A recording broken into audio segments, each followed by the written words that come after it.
Maybe. There we go. Hello, everyone. Lyric Clamola here alongside Reed Kamai as we are excited to be bringing you all the action here tonight as the Taylorville Tornadoes look to pick up a homecoming win here this evening against Charleston. Taylorville coming into this game 3-3. Charleston coming in 1-5, and Taylorville trying to pick up and do what they need to do to continue their winning ways at home. And Reed, they're going to look to their offensive line and quarterback Isaac Repsher to be able to do that. Well, they've all been so great in these last few weeks. That offensive line, of course, usually those unsung heroes, they've done really well to give Repsher some of that good pass protection, good backup as well for the running back. So they'll need to be on point this week, just as much to get the win here on homecoming. Of course, Taylorville leaning heavily on those wide receivers. Malik Pierce, a big part of their win last week, but Maddox Severa, a big part as well. And we'll get to all those guys here in just a moment. But Taylorville looking to fire on all cylinders and continue their winning ways as they take on the Charleston Trojans here this evening for homecoming. Again, taking a look at this team and what they've been able to do. This team comes off a big win last week against Mattoon. Taylorville started off a little slow in that game. Mattoon scored first. It was 6-0.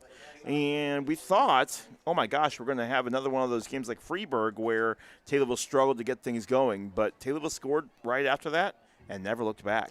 Yeah, that's right. Those 2 touchdowns. If I'm not mistaken, it was Malik Pierce who got the receptions both times. So he had another good game. It was due for one. And then Taylorville really just kept it going with those touchdowns, 7 of them in total in the game, 2 in each of the first 3 quarters, and then 1 in the last quarter as well. And it was a dominant display. They really got everyone involved in those offensive plays, and that made the difference. For the Taylorville Tornadoes, of course, they are going to be leaning heavily on some big pieces this evening, and we'll get you some of those names here. First off, Isaac Repsher.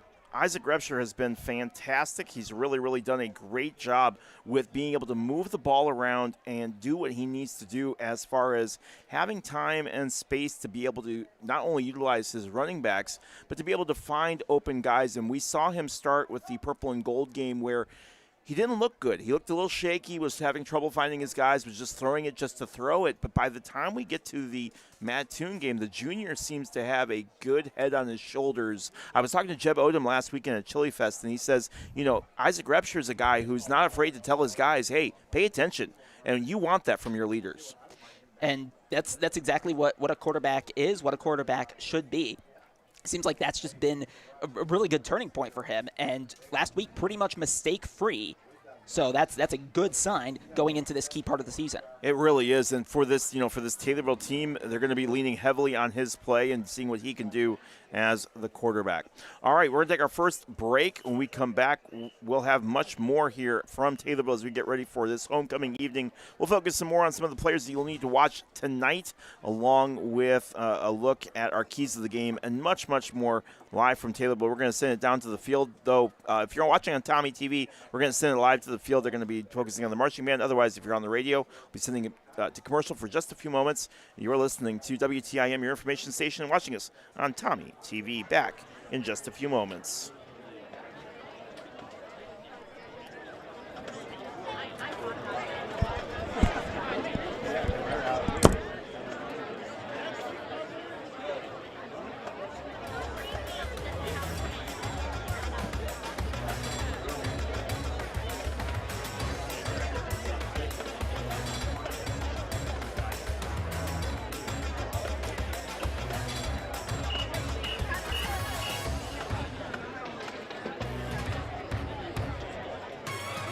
Good evening and welcome to Taylorville High School. We'd like to send a special welcome to parents and fans both from Taylorville High School and from Charleston High School who are joining us this evening both in person and on Tommy TV.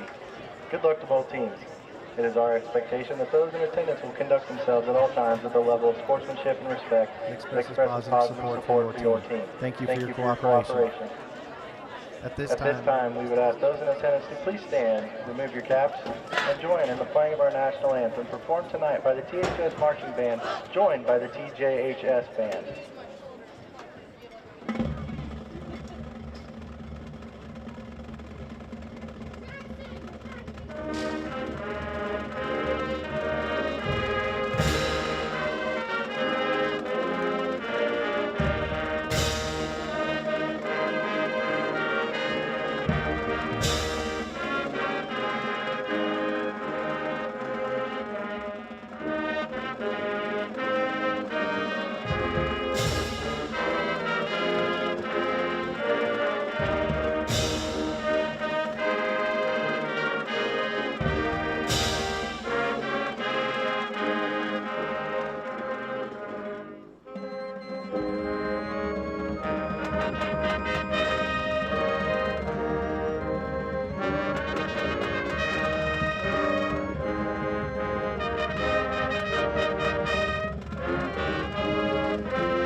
Hello, Tornado Nation. I'm Carter Nieders, and I'm here on the THS Turf, ready for the Taylorville Tornadoes to face off against the Charleston Trojans for our homecoming game.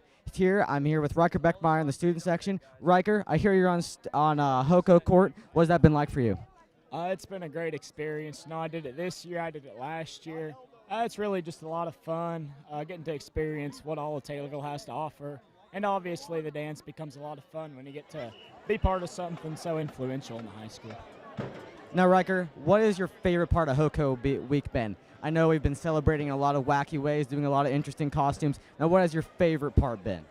I got to say today, just playing all the games, seeing all the students come with so much Taylorville pride, it's a blessing to have a community and a student section like the one we have, and to really top it all off, the football game, obviously. Every homecoming has one. Seeing all these kids up here in purple and gold, I think it's just great to see our nation have that much pride for our school. I'm going to say today was my favorite part of homecoming week. Okay, thank you, Riker, and now we transition back to the game as the Taylorville Tornadoes take the field. I'm Carter Nieders. Thank you for watching.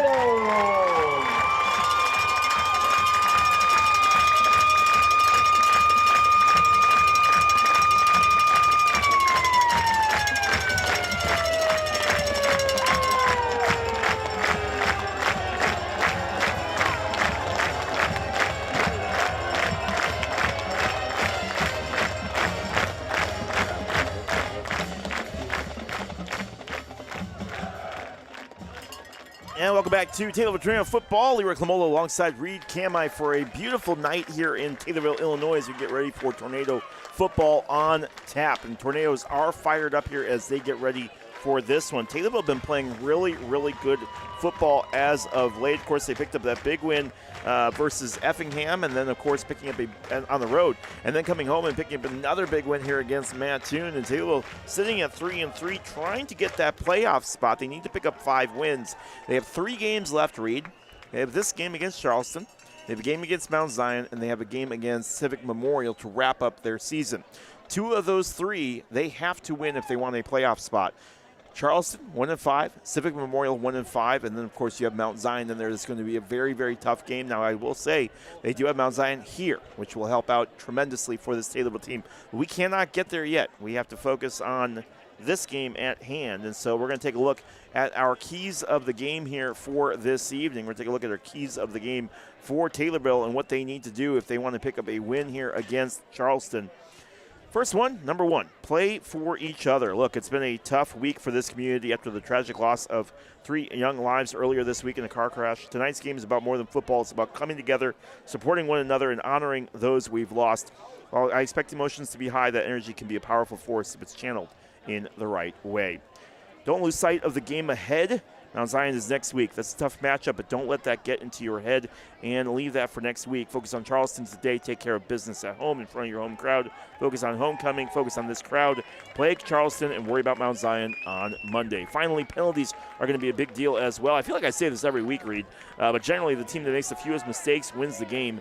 Keep that up. Keep that in mind tonight and keep it up again this week. We have our coin toss going on. Reed, who's our coin toss brought to you by? It is brought to you by McDonald's, where I'm loving it and they love the Tornadoes. That's right.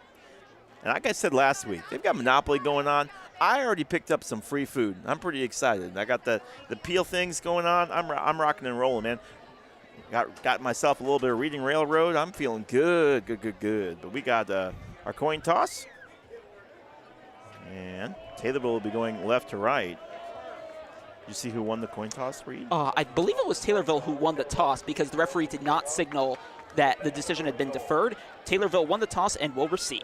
Excellent. All right. So, well, I'll also thank some of our other sponsors who allow us to be here this evening. Scooters Coffee will donate $10 for every touchdown that's made at the end of the season. We also want to thank Senior Citizens of Christian County, TCCU, of course, McDonald's. I'm loving it, and don't forget to join us for the Nicole Patrick Country Financial Player of the Game, which will be presented at the end of the night.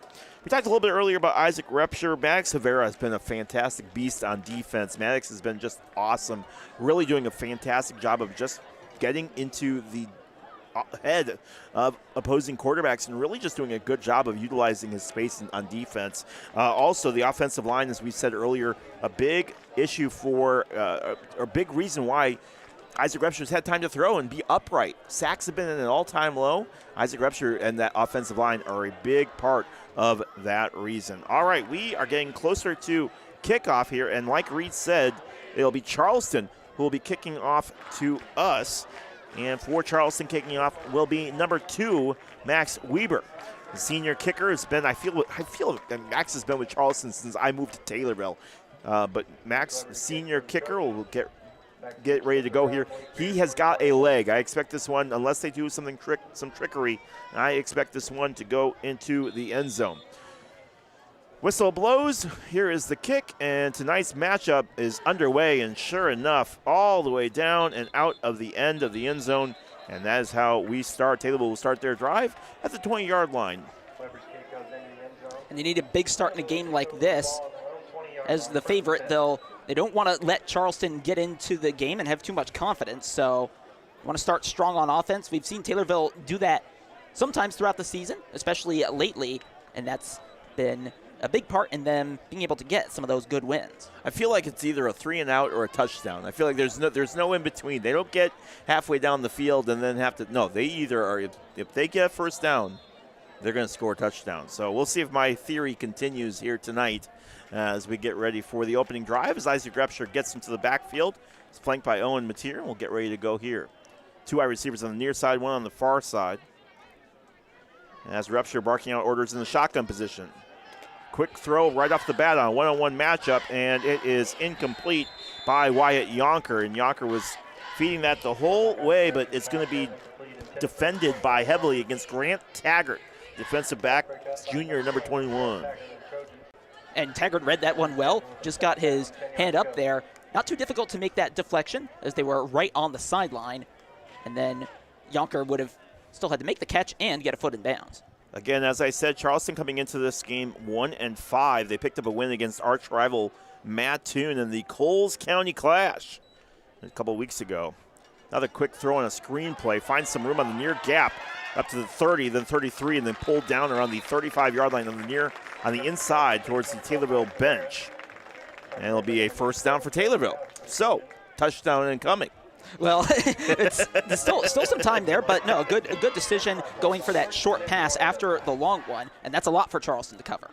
So Taylorville will pick up a first down, and they'll start with a new set of downs here. Nothing score, 11:35 in this first quarter, just underway here for Taylorville. Repsher in the backfield, being flanked next to him by Spencer Brown. Another throw, left side. Now trying to find some space is Maddox Havera. Havera all the way down, another first down and cross midfield down near the 48-yard line before being pushed out of bounds. Really effective in the backfield is Taylorville so far in this game, especially Maddox Havera. He and Repsher on the same page. You got to be on those screen passes. And again, we talk about Maddox Havera on defense and just how good he is on the defensive side, but let's not forget that he's really, really good at offense as well. Repsher still in the shotgun. Curtin in motion. Barking orders, now gets the ball. Another throw. Heavy pressure. He's got to get rid of it. He does, and it's caught again. 3 for 3 on passes and pulled down around the 42 near the first down marker. On the reception to Blake Laddage, who is not a name that we mentioned in the pregame, but Blake Laddage a big part of that win last week as well, Reed. They really spread the ball around on offense, which is something that worked well for them, and they've got to do it again tonight. 3 for 3 perfect on passes from Isaac Repsher here to start this drive off. Taylorville in business in enemy territory. Now a run. Stays on his feet. No idea how Dawson Jenkins stayed on his feet, but he did, and plows forward just enough for the first down. The first running play we saw, and good for a new set of downs. Yeah, well done to stay up there amid all that pressure, and Dawson Jenkins bringing out some of that force. He's a smaller player, smaller compared to some of his peers, but still did really well to stay with it and get the first down. So for Taylorville, they'll go on the near hash mark and try again. Havera in motion. Dawson Jenkins again with the Wildcat this time. Takes over the right side, gets forward for a gain of about 6 or 7 yards on that drive. Jenkins again, the ball carrier for the Tornadoes.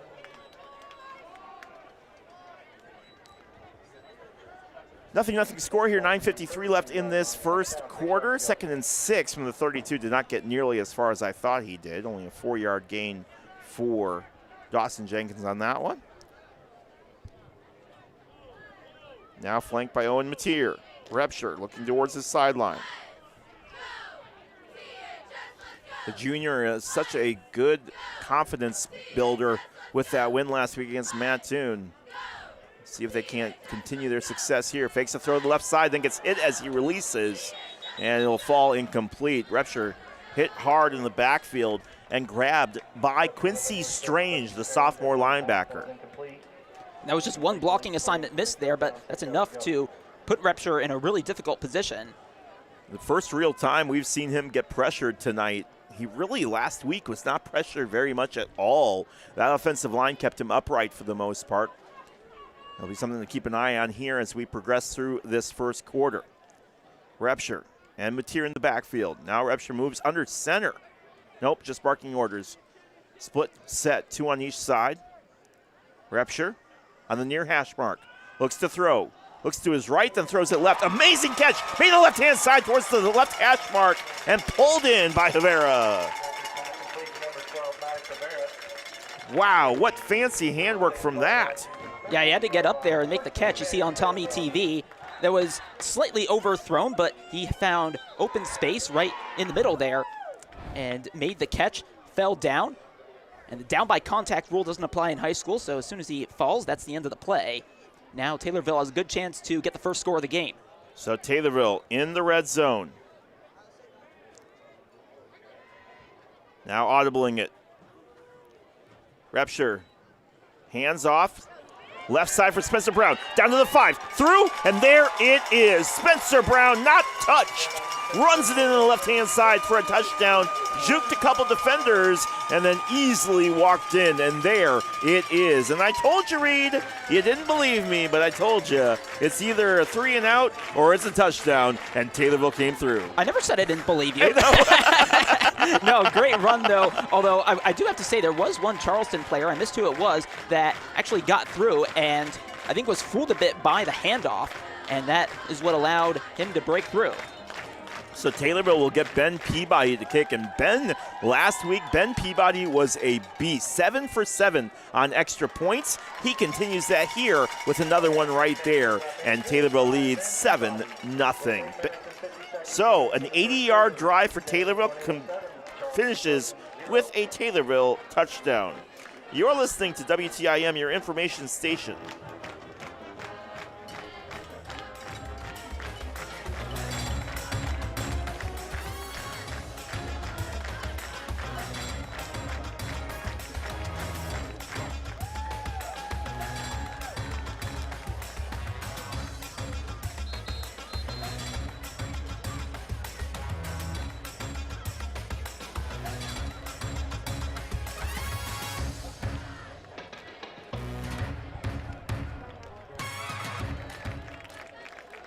Well, if you're Taylorville, you got to like the way that drive started off. 80 yards. Isaac Repsher nearly perfect on that drive. He only missed one throw. And Taylorville is winning 7-0. And that one throw, that was when one of the defensive linemen got through. So difficult for him to really get anything, really get a whole lot out of that throw. Otherwise, great first drive overall from the Tornado offense. So Ben Peabody will get ready to go here again. And again, we talked a little bit last week about how much this guy has had a huge impact on this Taylorville team. And special teams become such an integral part of the game. And sometimes you take it for granted. But Ben really doing a lot of stuff. Now down to the 8-yard line, breaks one tackle, then rolls out of bounds on the kickback return from Drayshawn Ike, the junior number 15 wide receiver. So we'll see Charleston for the first time tonight, and we can't talk about Charleston without talking about Traylon Couch. Traylon Couch, the running back, junior running back, broke the school record read 2 weeks ago, over 330 yards of rushing. And he is going to be a big force, number 11, that Taylorville is going to need to figure out a way to slow down as they go on defense. But Traylon Couch, a big part of this Charleston squad, and Traylon does line up in the backfield right there. On looks to be a I formation for Charleston. Let's see. So we get ready to go here. Quarterback Wyatt Gordon, the junior, number 17, out to the right-hand side and pulled down around the 28-yard line. Reception to Drayshawn Ike. So Drayshawn Ike returns the kickoff and then also gets that pass there. And number 11, as we were talking about, Traylon Couch, that's going to be a number that the Taylorville defense has their eye on. Stopping the run has been a problem for them at times this season. 2nd and 2. Wyatt Gordon. Marking instructions. Oh, loose ball on the ground. Everyone falling on top of it over on the far hash mark. And I think Charleston's going to hold on to it, but that's going to be a huge save for Charleston, a huge sigh of relief as that one was dangerous. Well, we'll bring up a 3rd down. It'll be a 3rd and 5 on these. Well, only a loss of about 1. Looked to be a handoff on the front line. Not sure what the miscommunication was on that. Taylor trying to take advantage of that here early. Another handoff. Traylon Couch, right side, and he's gone. Down to the 40, 45-50, 45-40. One man to beat, and no one's going to grab him. He is fast. Holy cow. And I said it before their drive. Traylon Couch is the man to look out for, and Couch goes 84 yards to get the touchdown, and it is 7-6. And what a play there, just burst right through. And I think the Tornadoes really were caught off guard there by the speed.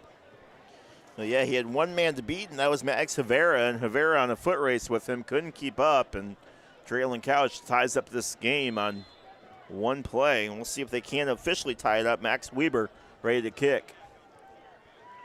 His kick is up, and through the uprights, we're all tied up at 7 apiece. So only 3 plays for Charleston gives them a tie game.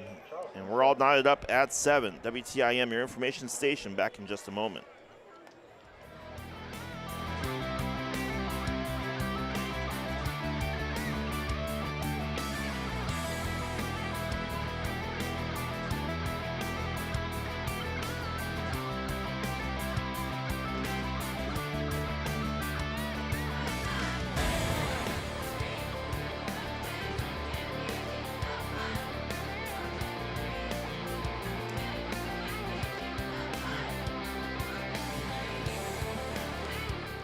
And welcome back to Taylorville Tornadoes Football. All knotted up at 7 apiece, and both drives showing some inspiration. Taylorville using a strong passing game to get their 80 yards, and Charleston using their run to get their 80-plus yards. As it's been passing versus running here. And again, we talked a little bit about Couch breaking the record 2 weeks ago.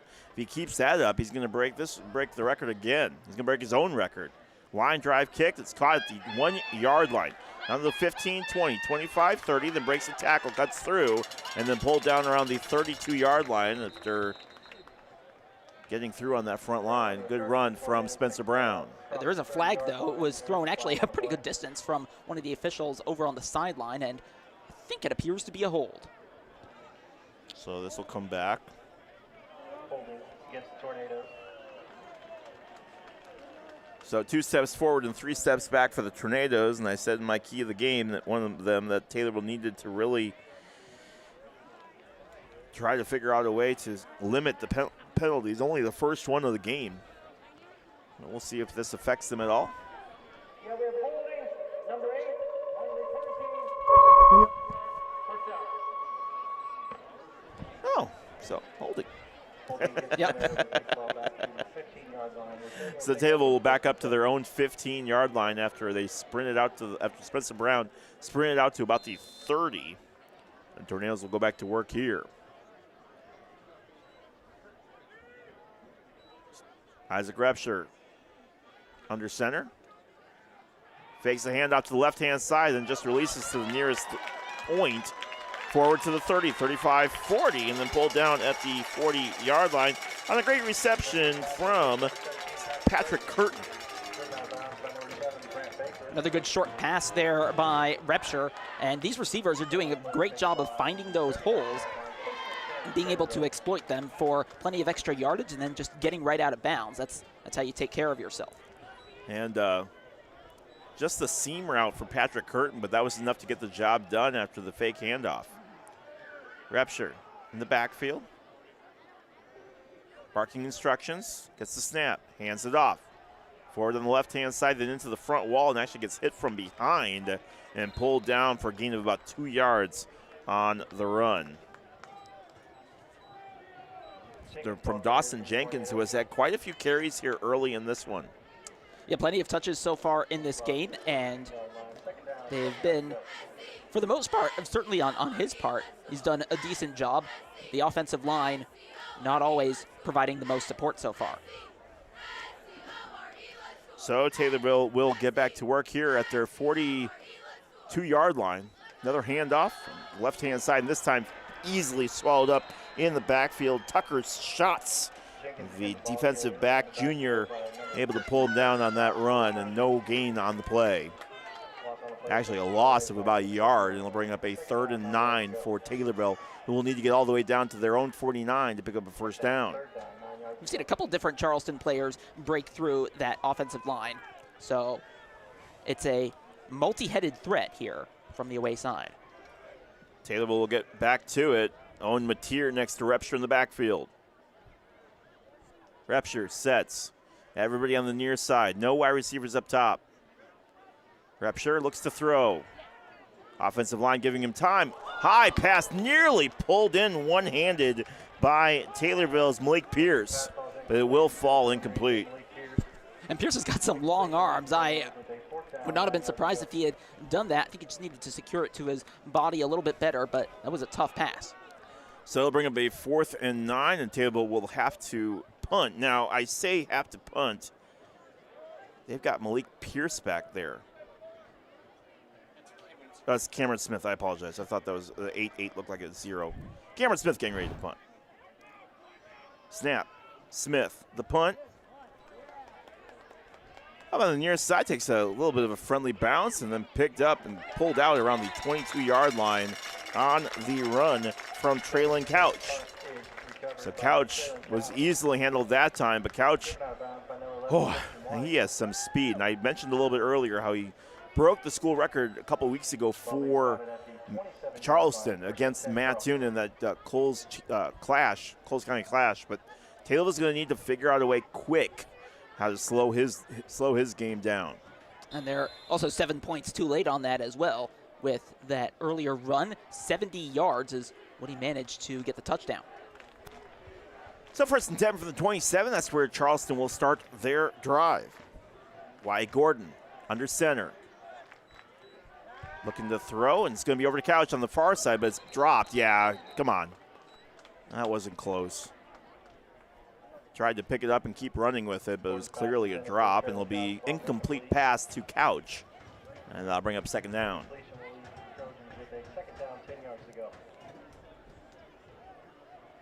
Yeah, I think Couch just needed to get a little bit more forward, right? Because if you throw that pass backwards, then it becomes a live ball. If it doesn't get picked up, then it's worth it for him to try to pick that one up. But they stay alive here, Charleston, with 2nd down.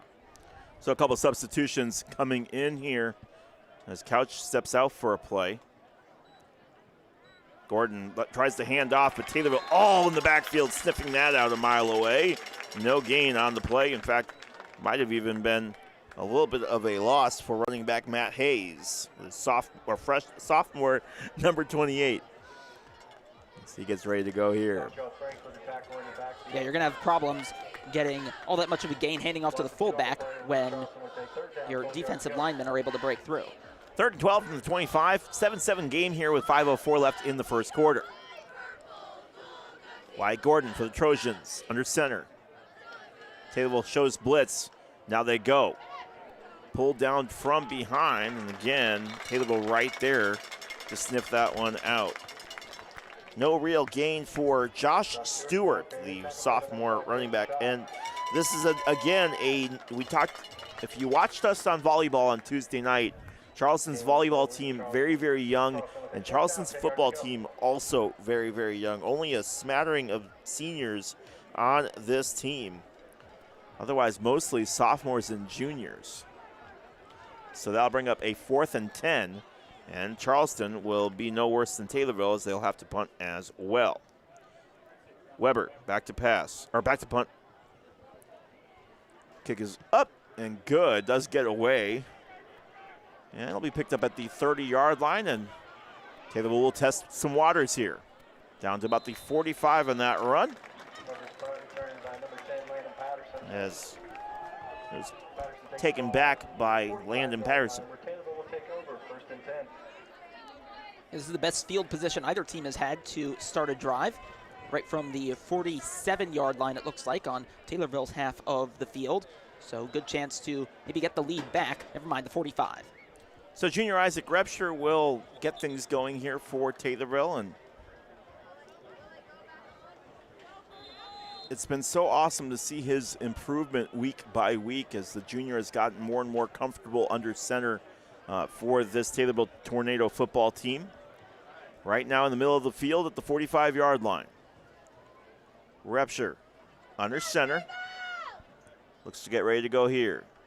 Hands it off, but nowhere to go for Mateer, who somehow pulls the line forward and gets down back to the line of scrimmage. It looked like it was going to be a loss, but he dragged Ethan Cox, the senior defensive lineman, number 72, with him back to the line of scrimmage.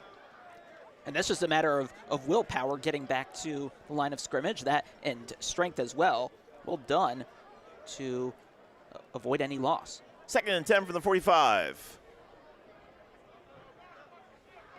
High snap, but Taylor will try to break it. Spencer Brown to the 50, down to the 45, still dragging, down to the 40. Enough for a first down and then some, and Taylorville in business on the run from Spencer Brown. And this time now, instead of just avoiding a loss, they get the first down on that run there from Spencer Brown. And look at that, there's one player, looks like a second one was trying to get involved, as you can see on Tommy TV. Brown dragged Traylon Couch, then dragged Josh Stewart and Quincy Strange. And so it'll be a new set of downs, 1st and 10 from the 43. Repsher in the shotgun. Now fakes the handoff and throws it. One-on-one matchup. All alone to Wyatt Yonker, and it is picked. Intercepted at the 10-yard line and it was intercepted by Brant Baker, defensive back, who just waited for it to come down. And Taylor's tried these one-on-one matchups a couple times, but that one comes back to bite him and be an interception. Yeah, just slightly underthrown it. Sort of turned into a 1-on-2 matchup as the ball is moved back a bit. That's where he caught it. Oh, that's where he caught it. Fell, yeah. Okay. I was going to say, I did not see a flag, but no, still, he tried running forward, but he had already yeah, fallen, so it was over. Yeah. So it'll be 1st and 10 from the 10. New drive and a new breath of life for this dangerous Charleston team. Hand off on the near side, but Taylorville all over Traylon Couch, and a loss of about 5 on the play, as Taylorville had about 5 guys that were right there waiting for Traylon Couch. And that's a statement there. You saw Spencer Brown cause some problems for Couch on the Taylorville offensive drive, and now they get an important stop. That's what you need after the problems Couch caused earlier in the game. Here's another look on Tommy TV. And first to him was Owen Mateer, as the 2 number 11s getting involved. This becomes one of those things where Taylorville almost turns their whole game to figuring out ways to slow him down. Left-hand side, tries to find some breathing room, and again, Taylorville all up in there and back to the line of scrimmage no more. So that'll bring up a 3rd and long for Charleston. The Trojans will try to figure out something, and Taylorville knew Charleston's run game was going to be dangerous. They needed to figure out a way to stop it. Charleston was able to get through on an insane play from Traylon Couch, but for the most part, have done a really good job of managing him so far here in this first quarter. 7-7, 140 left here in the first. Well, whatever they talked about in the coaching session right in front of the TV over on the near side, so far seems to be working. Well, we don't need to tell you how dangerous he was. I feel like he did that 70-yard dash in about 3 seconds. Rolling out to his right. Washington looks to throw to the right-hand side, incomplete. And now bring it to 4th down. So, 4th and 8 for Charleston with 1:19 left, as they will get ready to go here on the far hash mark. Well, that was a dangerous pass. 3 Tornado players covering over on the Charleston sideline. So either way, Taylorville should get the ball back, but not quite in dreamland in terms of field position. So Charleston will be forced to punt from their own end zone, and Taylorville will be looking to see if they can't figure out a way to block this as Weber gets into the backfield. Be really interesting situation here. You tell your long snapper, hey, don't mess around. Get this one to me. A little bit of a higher snap, but Weber does get it away down to about the 42-yard line. Here we go. To the 40, 45, forward on the 50, and then pulled down around the 47 in Charleston territory on the reception from Landon on the catch from Landon Patterson, who gets down to the 48. Now Taylorville gets even better field position than last time, but they have to make this one count late in the first quarter as they try to take the lead back. So 7-7 game right now for Taylorville with 67 seconds left here in this first quarter. Again, I want to thank our sponsors, TCCU, Senior Citizens of Christian County, McDonald's I'm Loving It, Skewers Coffee, and don't forget to join us for our Nicole Patrick Country Financial Player of the Game, which we will announce at the end of tonight's broadcast. Taylorville sets up in the shotgun. 2 wide receivers up top, make that 3 as Maddox Rivera joins them. Tight end moving over the left-hand side. Handoff. Finds a hole. Dawson Jenkins to the 40, 38, and then pulled down around the 37-yard line on that run on the near hash mark. We haven't really seen the Tornado running game break through up front like that in this game, but that's a good gain. And Jenkins has had several touches today. Most I've seen him get here in a little bit. They're utilizing his size. They like what he brings to this Charleston defensive front line. Another handoff to Jenkins. Finds a hole down to the 30. And a good gain of about 5 on that play as well. Go with what's working is Dawson Jenkins. He does so well. He showed a lot of agility on the prior play, and then this time just looked committed to getting some of those yards and setting up a good second down. So it'll be 2nd and 3 from the 31-yard line. Repsher now looking to throw. Plenty of time. All alone on the left-hand side, and an easy catch made on that left-hand side. They're trying to strip that ball, and he's going to get in for a score. I don't believe it. He never came down, and Malik Pierce, they're now going to say he was down at the 3, but there were no whistles at the time. Pierce kept fighting, and finally they're going to blow him dead at the 3, but an amazing catch made by Malik Pierce, Reed. Another look on Tommy TV. This one gets slightly underthrown, but there's no one in maroon and white covering that. And only then do the safeties get over to try to make the stop. He had eventually 3 of them as that turned into a maul at the end.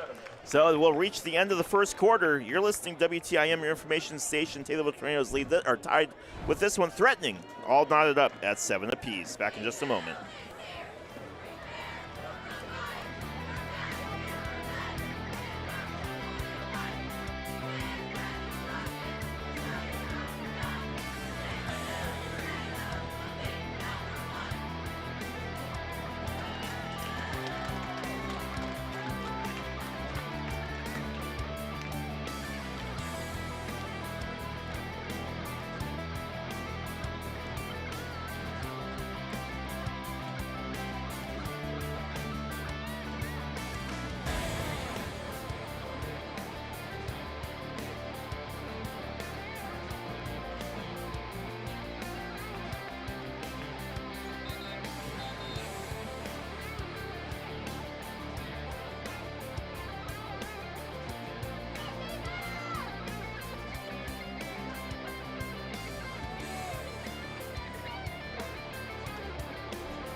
Welcome back to Taylorville Tornado Football. Tornadoes threatening here on a huge reception from Malik Pierce, and the Tornadoes are in business.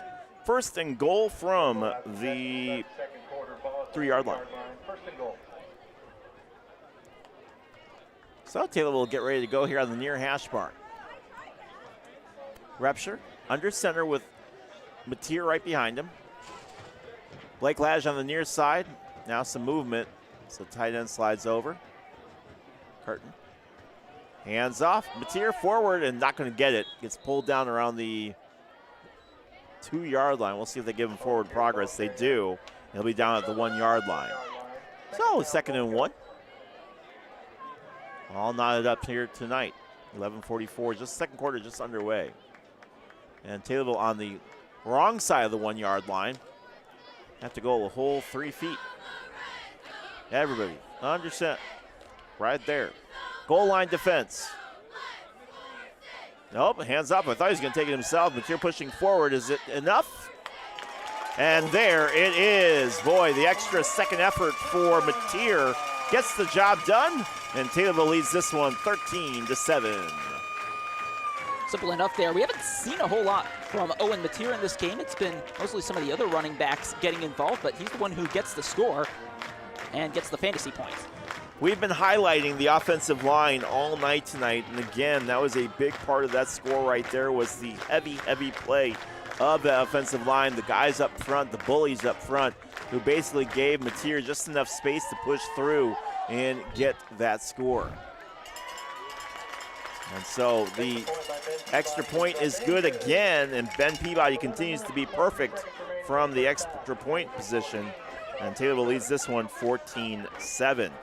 And I tell you, Ben almost had a field goal last week as well. He had a really close one that was from the left hash mark. Just fell, just missed it. But otherwise than that, he's been solid as well, and it's been really nice to see for Taylorville. Jeff Odom's got to be thrilled with having a special teams that's been consistent here over the last 2 weeks, because when you get to these heavy games where you're facing teams like Mount Zion or even when the playoffs start, special teams becomes, especially at the high school level, so critical for these teams to be able to have a decent special teams. And so far they've been up for the task, and Ben Peabody has been up to the task. Yeah, a lot of times in those one-score games, it's the special teams that makes the difference. And it's working out well for Taylorville. So the Tornadoes lead this one 14-7 with 11:23 left here in the first half. And we'll get ready to go here.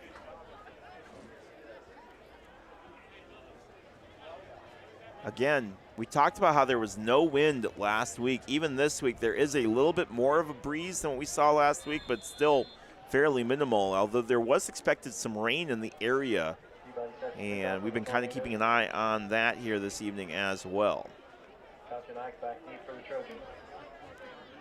Here comes the kick. Boot down towards the end zone, and it's misplayed. Now picks it up at the 1, and now they blow it dead. They think they said touchback. Oh, he got lucky on that one. Taylorville was all over him on the backfield in that 3-4 yard line, and might have caught a break on that one. Yeah, that was a close call there. Once he touched that ball, had to try and do something with it, but that's a lucky escape for Charleston, and now they have a little bit of breathing room at their own 20-yard line as they try to respond to the touchdown. So what would have been down at about the 5 or 6 yard line now comes out to the 20 and gives the Trojans new life here. The Taylorville Tornadoes get ready to go. Under center. Hands it off, but this time Taylorville defensive line, and there again. And since that opening touchdown run, it's been Taylorville defense who's won the battle here against Couch. And they realized how much they needed to step up, making great stops now in front of, right in front of the offensive line. And that's really stopped Charleston from gaining a whole lot of ground. And it's hard for Charleston to do that without their best running back doing their part. Wyatt Gordon under center. Another handoff. Breaks one tackle, but can't break 2 or 3. And still on his feet, then pulled down around the 15, and a loss of about 5 on the play. And we said it a little bit earlier, especially in the pregame, if Taylorville can figure out a way to slow down the running attack of Charleston, they're such a one-dimensional team, they're going to be able to figure out a way to win this game. Well, it reminds us of that game against Freeburg. Of course, you had 3 different running backs involved, a wildcat-heavy offense that the Midgets, that's their nickname, that they ran in that game. Taylorville did not know how to stop it, and that ultimately cost them the game. And after giving up that early touchdown to Couch earlier in the game, they've been pretty much flawless in stopping him ever since. Taylorville's Christian White checks back in, but it's going to be for naught as the timeout is called for an injury. We'll take it with them 30 seconds. You're listening to WTIM, your information station, watching us on Tommy TV.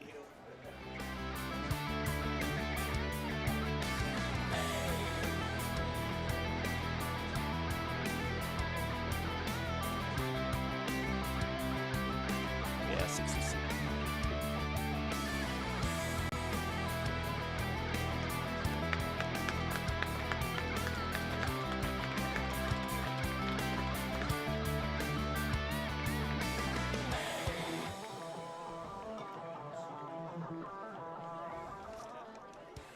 Welcome back to Taylorville Tornado Football.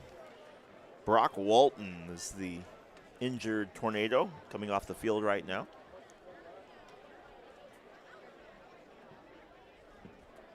I'll get some help from the assistants as he nurses that right knee, right leg. And we'll get ready to go here.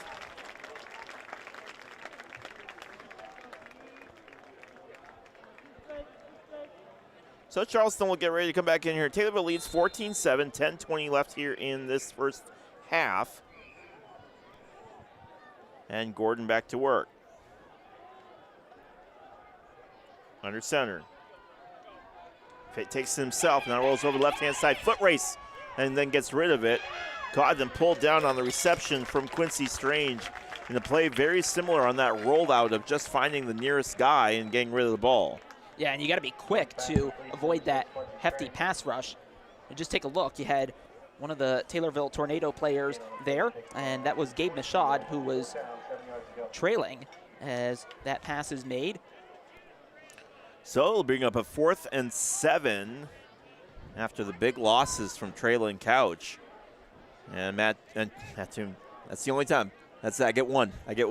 Charleston will get ready to go here and see what they want to do on a 4th and 7 deep in Taylorville territory. And it appears that they are going for it. Everyone's going to have their eyes. Gordon sets up. Now rolls forward, still pushing. And is punted instead. And no one will touch it. It'll be down at the 39-yard line. So a potential fake turned into an actual punt.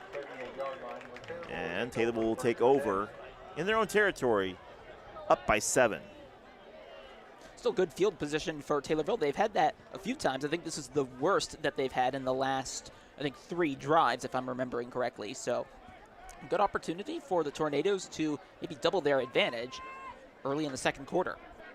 14-7, Taylorville leads. 9:03 left here in the Sapalo Conference matchup. Again, Taylorville needing to win 2 out of their 3 next games if they want a chance at the playoffs. Shotgun for Taylorville. Blake Laddish in motion. Repsher sets. Gets the snap, hands it off. Near side for Spencer Brown. Finds the hole down to the 50, 45-40, 35-30. One man to beat, and he gets pulled down around the 13-yard line as it's saved on the touchdown from Brant Baker, the defensive back sophomore. But Taylorville, Spencer Brown with a huge, huge run. And talk about turning on the afterburners. Here's another look on Tommy TV as it's a quick handoff. And how about that block there early on as well from Ben Pisoni. Taylorville in quick play over the right-hand side, and multiple flags come in, both on the sideline and in the backfield as they tried to rush quickly to the line, and I think this one's going to come back. Seemed like they were going too quickly there. I didn't realize they were going to go no huddle. And actually, equipment violation for Taylorville, I believe.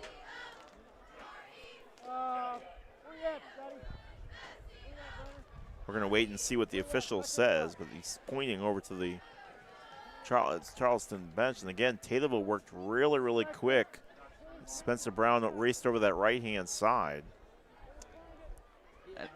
And actually, it's going to be a penalty against Charleston. I'm not sure what it was.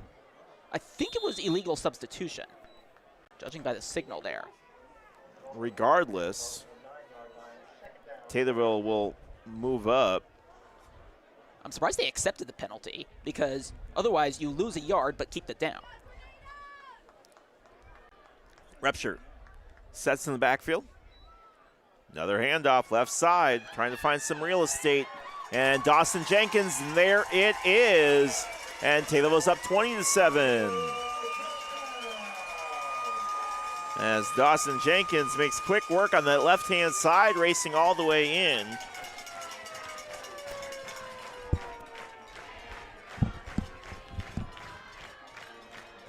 And it was a good run there, as you see right here on Tommy TV. Didn't have to go too far out wide. And then, again, just turned on the Jets. 3 different Tornadoes scoring in this game. So Dawson Jenkins puts the 6 points up on the board for Taylorville. Peabody's kick. And good again. Peabody continues to be dominant. And so the Tornadoes lead 21-7, 8:16 left here in the first half. You're listening to WTIM, your information station.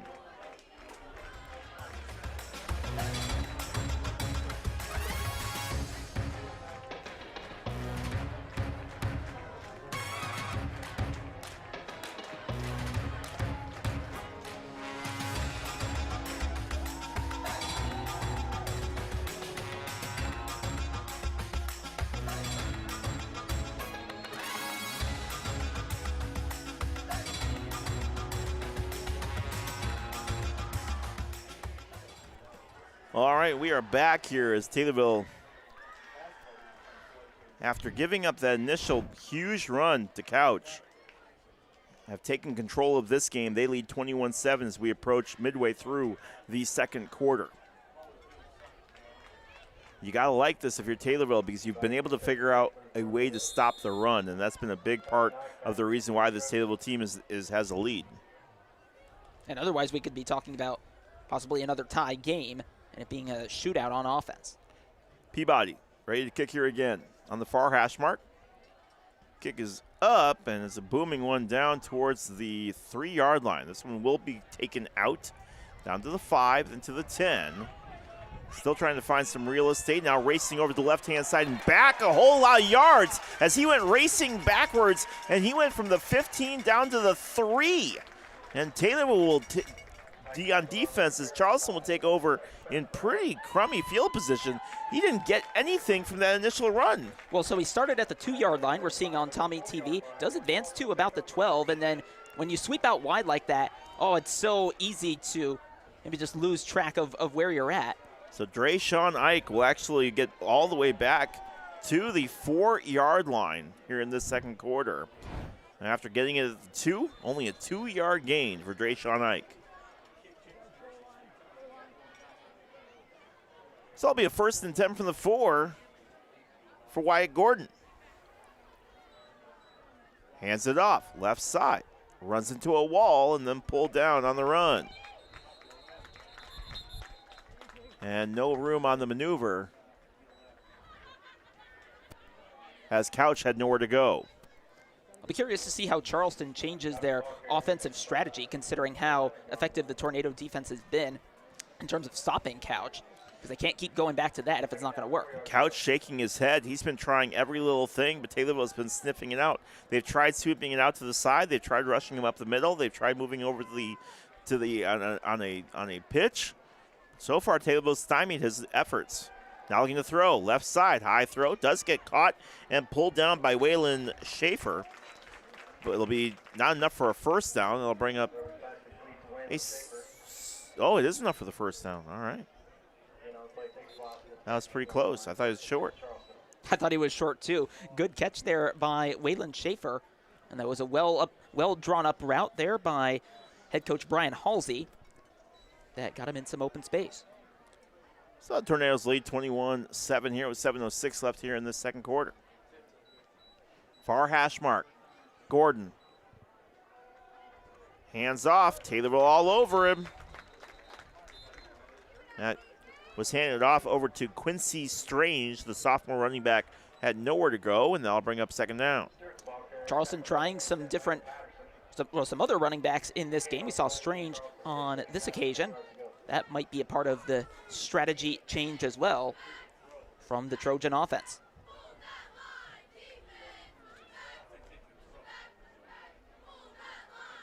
So 2nd and 10 from the 15. As Gordon gets ready to go here. Rolling over to his left-hand side, finds some room. Now another great run, but this time Taylorville in there to snuff that out. And Max Rivera bringing down the run from Quincy Strange. So it'll be enough for a first down, but that could have potentially been much more dangerous. And I think that's Charleston's biggest play, certainly in overall, and well, I guess on the ground as well, since the touchdown by their running back Couch earlier in the game. That was 70 yards. So another good gain here. And I'm telling you, he did that 70 yards in like 3 seconds. It felt like it. He was gone, dude. Gordon, under center, looking to throw, steps over left-hand side, does get rid of it, but can't hold on the pass intended for Waylon Schaefer.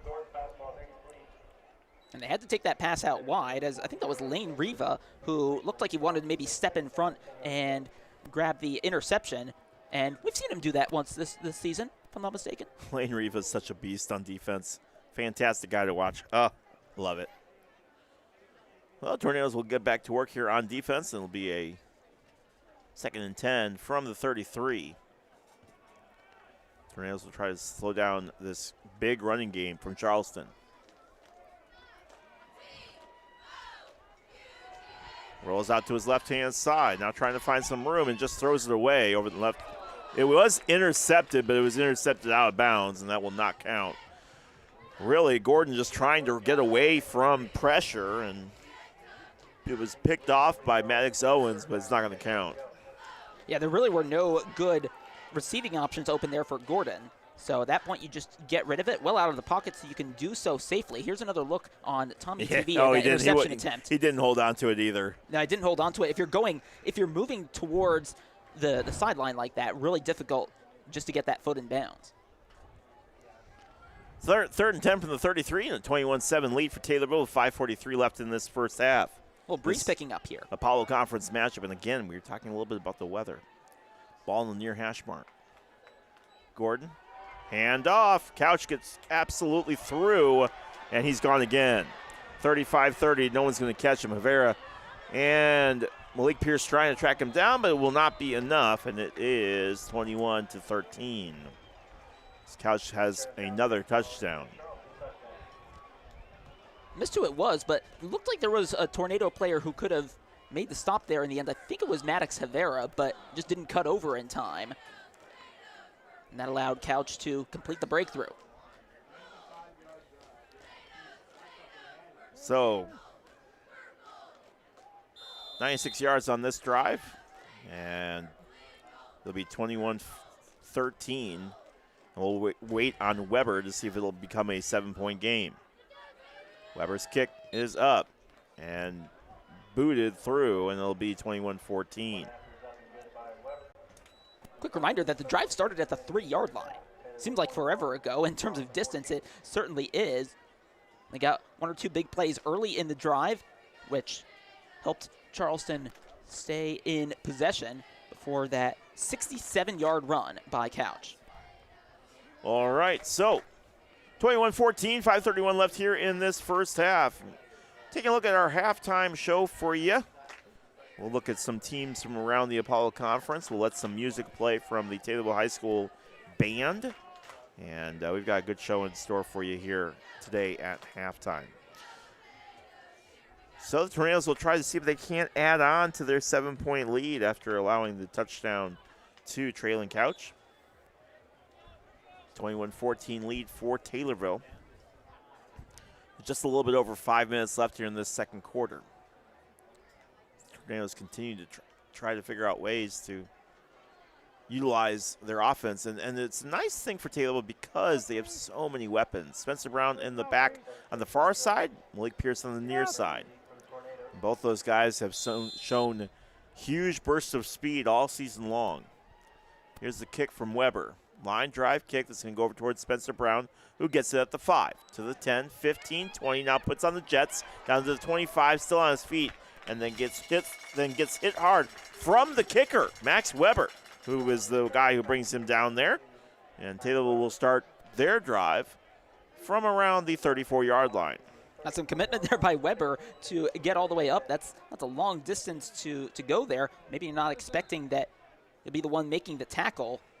Just an initial trip up there, but that was well done by Spencer Brown to stay alive. And this Taylorville offense needs those bursts of speed to get up the field. Quincy Strange was also in on that stop, but Weber was a big part of the reason why he got taken out. Ball now on the far hash marks for Isaac Repsher, quarterback for Taylorville.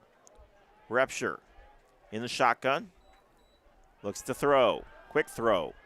And it's caught by Pierce, breaks one tackle, spins around, now on the far side on the right hash mark, breaks through another one, then finally pulled down around the 40, and Taylorville says, anything you can do, I can do better, my friend.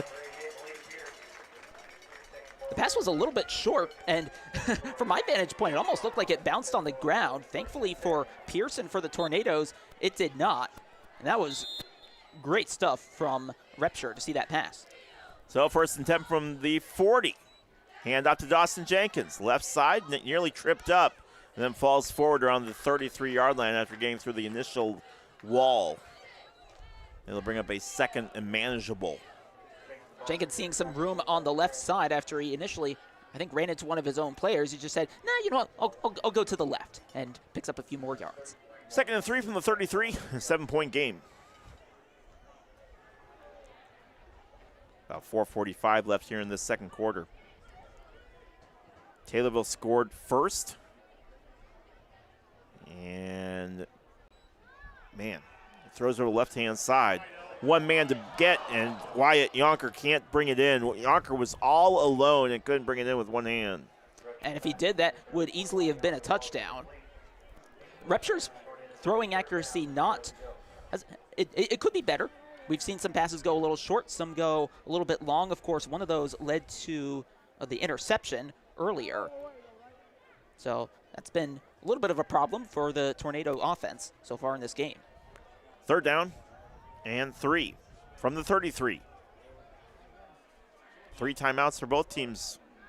No, 3 timeouts. Yeah. Yeah. Now run over the right-hand side. Owen Mateer breaks one tackle and gets pulled down. And he ran into the referee. The referee could not get out of his way. I was wondering if he hit the referee. And the official is slow to get up. Got to move out of the way, big guy. My goodness.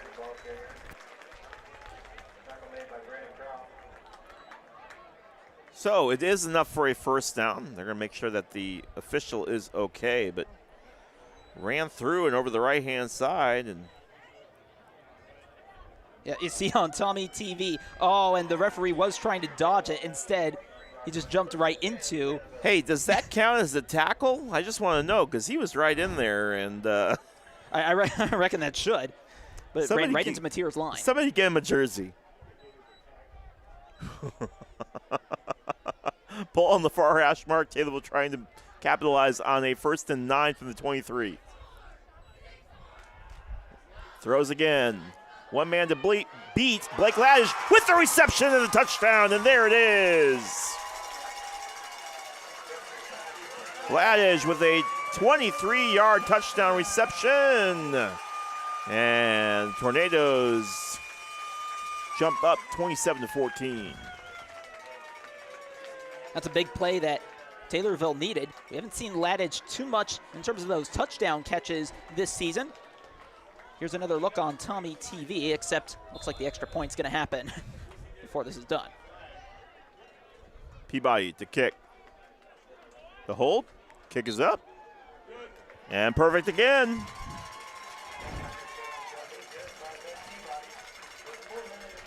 (28-14), 4:02 left here in the first half. You're listening to WTIM your information station.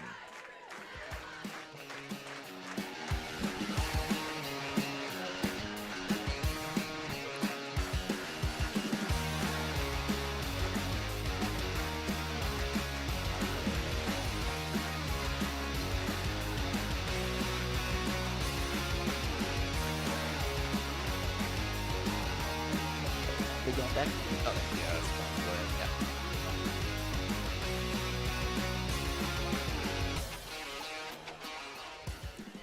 Welcome back to Taylorville Tornadoes Football. Leroy Clamola here alongside my partner Reed Camai on homecoming night. Glad to have you with us here. Look at that, it's Purple Rain section. We're doing so well tonight. Glad to have you all with us here wherever you may be watching or listening. If you're watching on Tommy TV or listening on WTIM, your information station, glad to have you with us here this evening.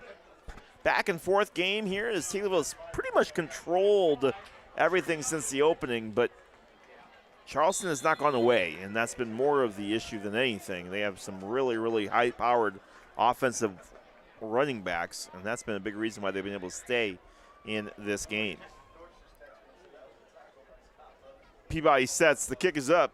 Another booming line drive kick down to the 1-yard line. And again, takes it out to the 15 and pulled down from behind. Spencer Brown in on the stop.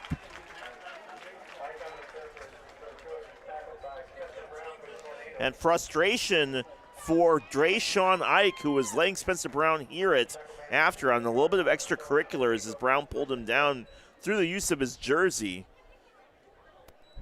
I think that was the undershirt, actually. Yeah, Drayshawn Ike took a little bit of offense to it. Maybe stop running backwards, my guy.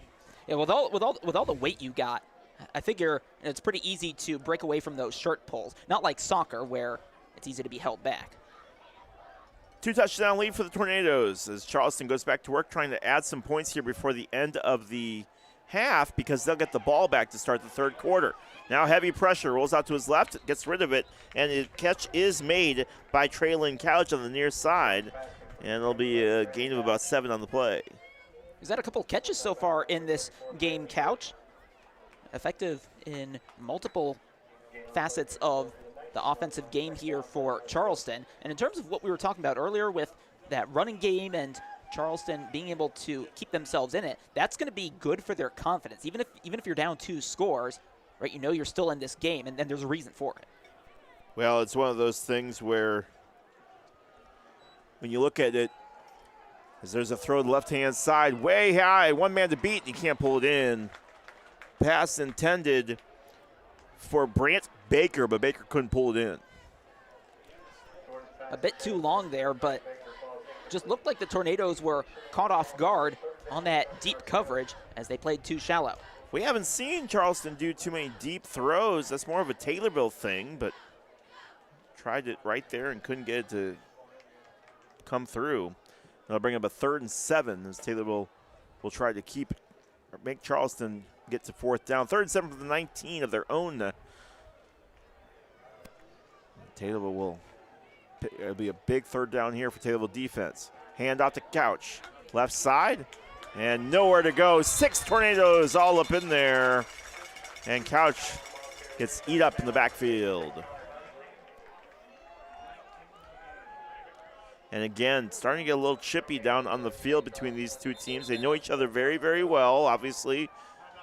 And Taylorville will take a timeout. Timeout is brought to you by Senior Citizens Christian County. All right, so they'll take a timeout. We'll take it with them. 28-14, 3:25 left here in the first quarter, or first half, excuse me. Listening to WTIM, your information station.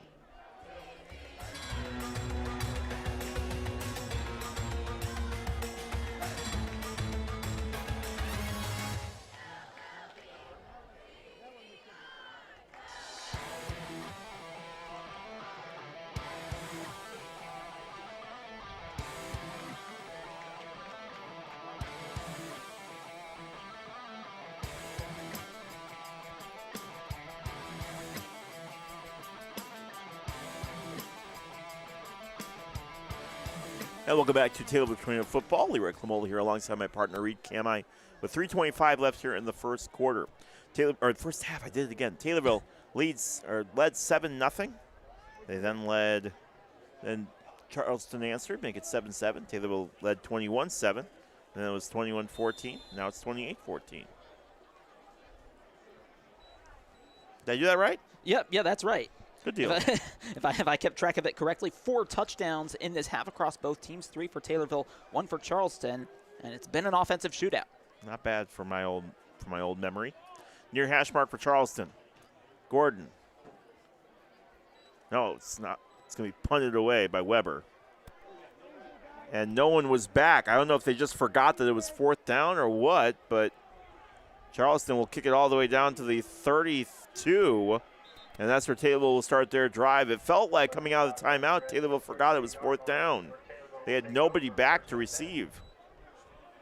Seemed like that could have been the case there. They couldn't call timeout again. Didn't seem like there was a whole lot coming from the coaching staff saying, hey, get someone back. Well, and they had Weber in. They had their literal punter in. It wasn't like they tried to show a fake or anything. That was crazy. And you'd have to expect that Charleston would have punted with field position like that. So that's, I agree, quite surprising. So Taylorville will take over at the 32-yard line, 1st and 10 with 3:11 left here. Taylorville leads by 2 scores. And now Taylorville trying to add some points here because Charleston will get the ball starting in the 3rd quarter. Isaac Repsher in the shotgun. Looks like Spencer Brown next to him. It is, and Brown will get the handoff.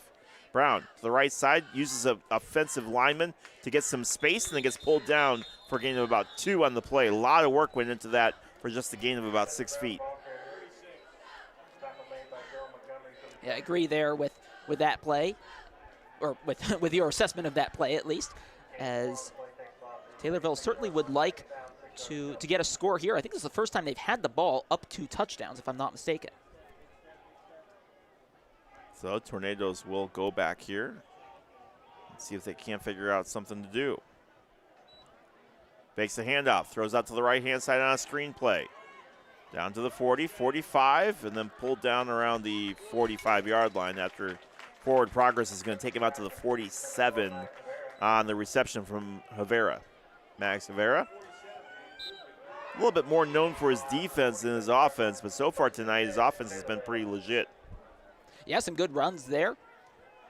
And so a quite varied attack from Taylorville is helping them get down the field on some of these plays. Thor Shanks, Logan Ostiff, 2 of the offensive linemen on the far side. Big reason for some of these big plays that you've seen from Isaac Repsher and from Taylorville. Bad handoff and trouble in the backfield, and Taylorville will get taken down for a loss of about 1, maybe 2 on the play. And it seems like one player is slow to get up. That's a little concerning. He's still on the ground. So a little bit of trouble for Taylorville. And Isaac Repsher is slow to get up. All right, not good when your quarterback is slow to get up. You're listening to WTIM, your information station. Back in just a moment.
And welcome back to Taylorville. Isaac Repsher, the quarterback, ankle was all rolled up on that play after it was a botched handoff.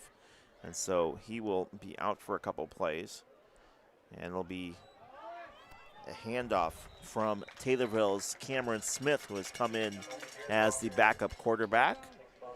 And don't get me wrong, Cameron Smith, a very reliable junior backup. And because Cameron can kick, also something to keep an eye on here as far as punting goes. Blake Laddish does do a lot of the punting.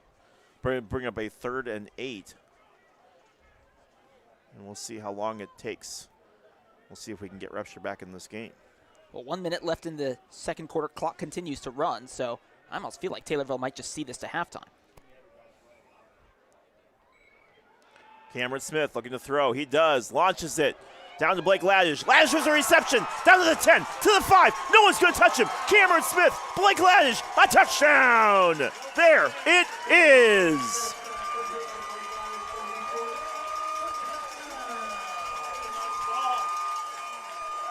Well, you love to see it when your backup quarterback's first pass goes in for the touchdown. And, man, they proved me wrong. I thought they just wanted to get this game to halftime and then get their starting quarterback back in the game. Another look on Tommy TV.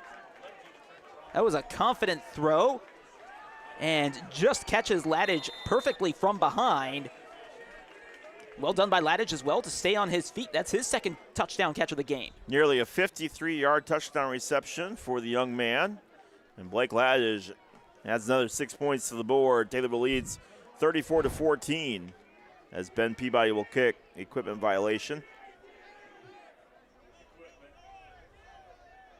Taylorville will have to make a quick sub as Owen Mateer comes in.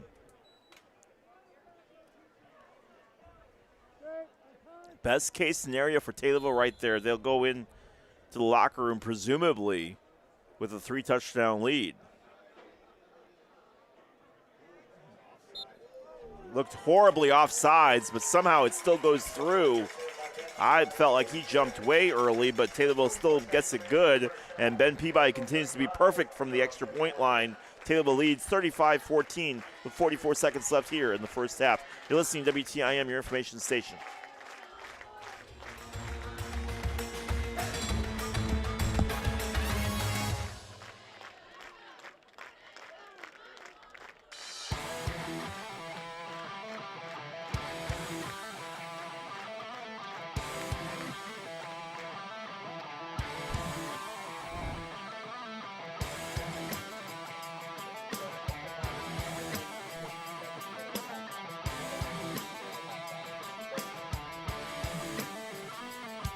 Welcome back to Taylorville Football. Leroy Clamola alongside my partner Reed Camai. Taylor leads this one 35-14. Officer D's getting those push-ups in tonight, let me tell you, son. 35 of them now, at least. We're not even at halftime yet, boys and girls. Tornadoes get ready to go here as Ben Peabody continues to show his leg. We'll see if Charleston tries to add anything on here. A lot of it, I would imagine, they're going to let that go into the end zone.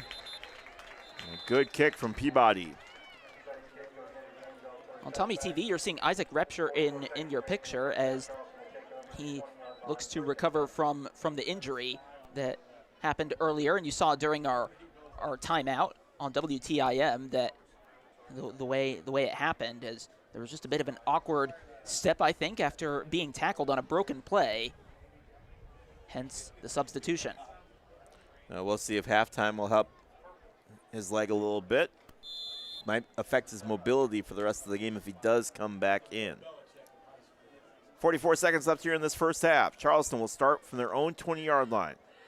Grover under center. Taylorville showing blitz, and it's another handoff. And nowhere to go on that. And now somehow Taylorville comes away with the ball. No idea how Taylorville came away with the ball, but they did. And in to score is Taylorville. Jackie Cargill. Jackie Cargill with the touchdown. I don't know how Cargill came away with the ball, but he did, and there are no flags. Well, let's take another look on Tommy TV. Didn't look like it at first. Let's see, they hand off to the fullback. It initially looked like a good gain, just got his arm around there. Yeah, Cargill just stripped it. Yeah, there's another flag afterwards. Jackie just stripped the ball away from him.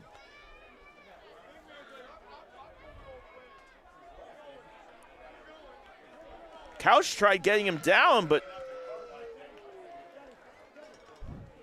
it's a touchdown. Jackie Cargill makes it 41-14. And you know what? If you're Taylorville, you almost don't bring Isaac Repsher back in this case. Yeah, might be better. You got a decent lead in this game. Save him for Mount Zion next week. That is right. That just illustrates how huge this play is, but here's the penalty.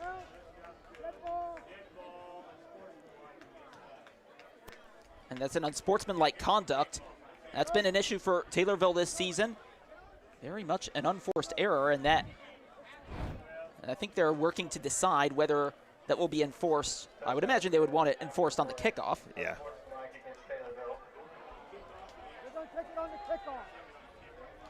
Taylorville crowd does not like it, but that's absolutely the right call. I don't know what exactly happened. They also haven't identified which player is now on the yellow card for the game. So it will be enforced on the kickoff as they're kicking from the same spot. And Peabody will get rid of it. Up and good. 42-14 in the stunned Charleston crowd here as Taylorville is thrilling their home crowd on homecoming night. They lead this one 42-14. Don't forget, I will say, don't forget at halftime we will be having a moment of silence for the car crash that happened earlier this week. We lost 3 wonderful teenagers in Taylorville that were killed in the car crash. There will be a moment of silence. We will have that on the radio, so just let you know ahead of time, but we will be having that here in just a little bit. But just let you know that we will be honoring those that died in the car crash earlier this week. That'll be happening at halftime. But Taylorville in front here, 42-14. Jackie Cargill with the biggest touchdown so far as they lead this one in dominating fashion. 33 seconds left. It's been all Taylorville here, and Purple Rain fired up as a good student section here this evening. Look at that crowd. Yeah, that's right, guys. Show them some love. So Taylor will get ready to kick here. Again, I want to thank our sponsors who allow us to be here. Senior Citizens of Christian County, TCCU, Skewers Coffee, McDonald's I'm Loving It, and our Nicole Patrick Country Financial Player of the Game, which we will announce at the end of tonight's broadcast.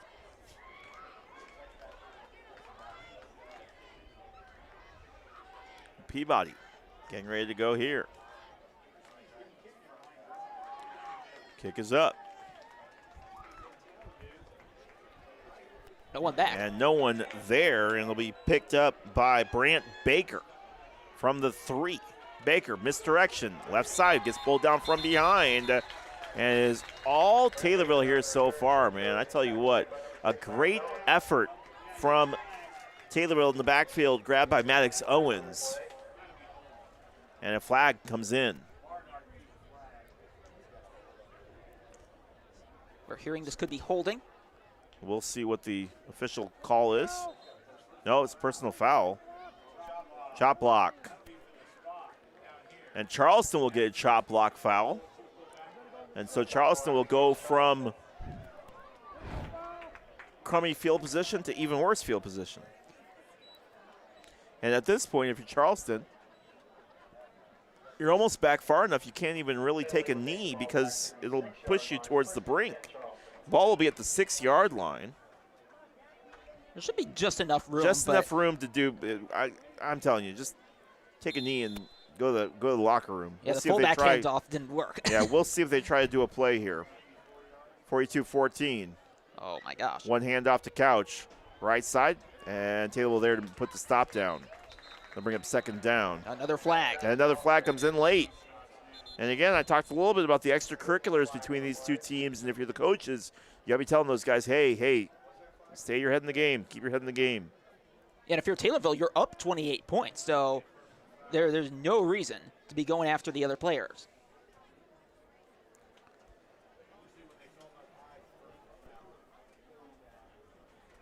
So we'll see what the official call is here on the field. As it sits, 19 seconds left here in the first half. Taylorville way out in front. A little bit of discussion between the officiating crew here tonight.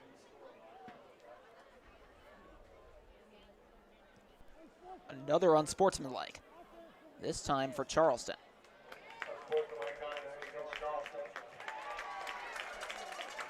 Couch saying, what do I got to do? I really love the universal hand sign of the hands up in the air. I really like it. It's good. It's good. Seen everywhere. Let's see, and that was a decent run, so the penalty gets enforced from the end of the run. It's a post-play penalty. So it should be back to about the 7 with the ball being down at the 15 after distance to the goal. That's where the play started.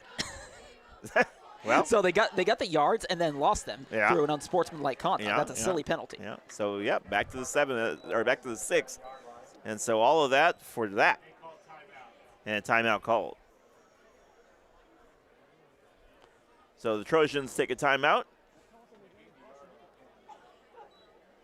and it's 42-14. It'll be 2nd and 9.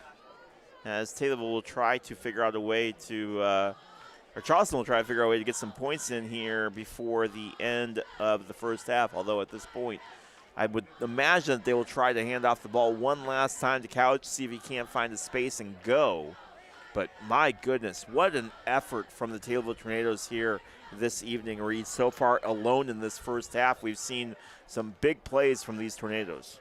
Big plays from a lot of them as well. How about 2 touchdowns in the space of 11 game seconds? And that really changes the game, right? We were talking earlier about, Charleston's confidence. Maybe there would still be some left if you're only down 14 points. Now down at 28, and Taylorville feels in control, and that makes a difference with your starting quarterback having gone off injured. Now you can maybe rest him the rest of this game and conserve the energy for next week. So those 2 touchdowns really changed things. Yeah, it was like 28-14 with like 3 minutes left in the first half. Yep. And now it's 42-14. That's such a difference here on this one. So, as my voice cracks yet again. What's about to be? Handoff. Couch again. Left side, breaks 1 tackle, still on his feet, then runs into the pile. And that will do it. So we head to halftime. Taylorville Tornadoes lead this one 42-14. It's been all Taylorville here, especially in this second quarter. But you got to be thrilled if you're Taylorville with this homecoming crowd. And it has been all Taylorville here so far. All right, Reed, 42-14. I'm going to kind of put you on the spot here for a second. Break us down and tell our listeners and our watchers on Tommy TV how we got here.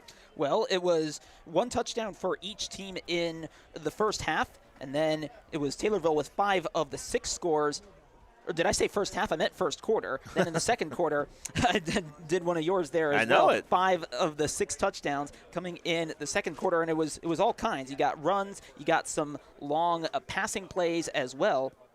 And then, of course, the scoop and score right at the end there, and that's what has put Taylorville in a really good position going into halftime.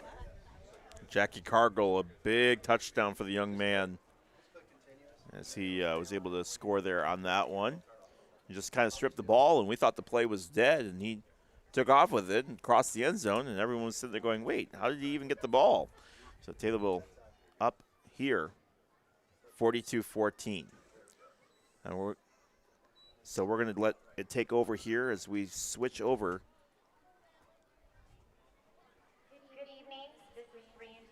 With Mr. Hutchison.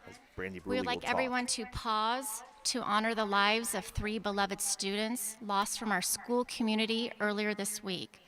Our collective hearts are heavy as we stand in solidarity with their families, friends, and everyone affected by this tragedy.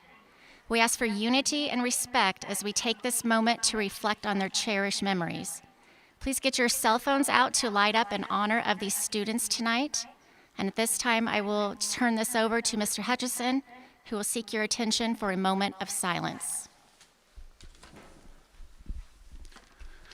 Ladies and gentlemen, I would like to ask everyone to get out their cell phones, turn on your flashlight, and hold your phone in the air.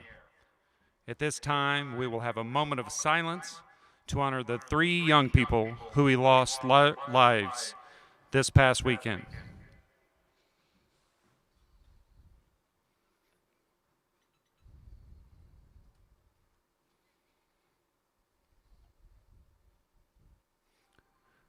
Thank you. There will be a candlelight vigil on Thursday, October 16th at 7 p.m. at the Taylorville Firehouse. Thank you so much.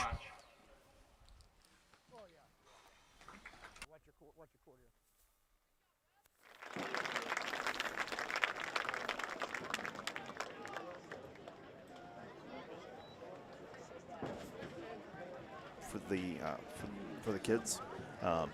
Taylorville out in front 42-14 here at halftime. And for the Taylorville Tornadoes, really it's been a battle from all fronts as both guys really all kinds of weapons for this Taylorville team. And you never know who's going to get the ball. And Isaac Rebsher goes down, you think, oh my gosh, we're in trouble. And then Cameron Smith comes in and puts a beautiful dot to Blake Ladage.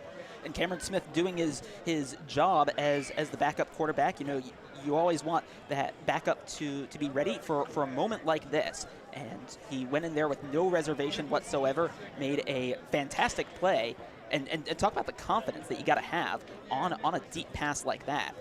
It's just huge, and it's so wonderful to see. Probably actually one of their best moments this entire season, I would even say.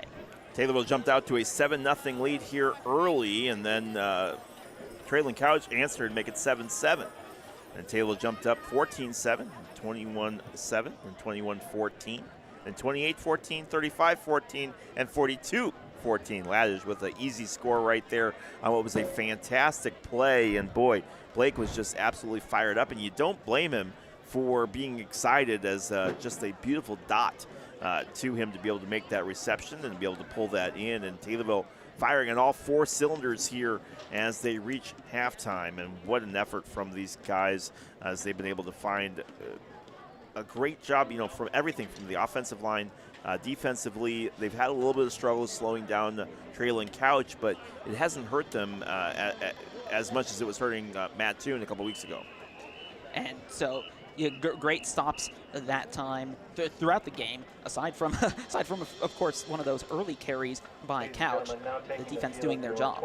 All right, so we are going to get ready to send this down to our Taylorville High School marching band. We'll have all the audio on WTIM, your information station. If you want to watch it, click on Tommy TV, so they'll have all the action as well. But we're excited to bring you all of the music here for our halftime show. And Taylorville leads this one 42-14. We'll be back in just a little bit as we continue to go here. And it's been a fantastic first half from this Taylorville team, and looking forward. Charleston will start with the ball in the third quarter, but Taylorville holding on to a huge lead right here. I want to thank our sponsors, TCCU, Senior Citizens of Christian County, McDonald's, I'm loving it, and Spears Coffee, and of course, Nicole Patrick, your country financial agent, sponsor of our player of the game. Here's our Taylorville High School marching band. Tornado marching band, the field is yours.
drum. Rest in peace, the drummer king.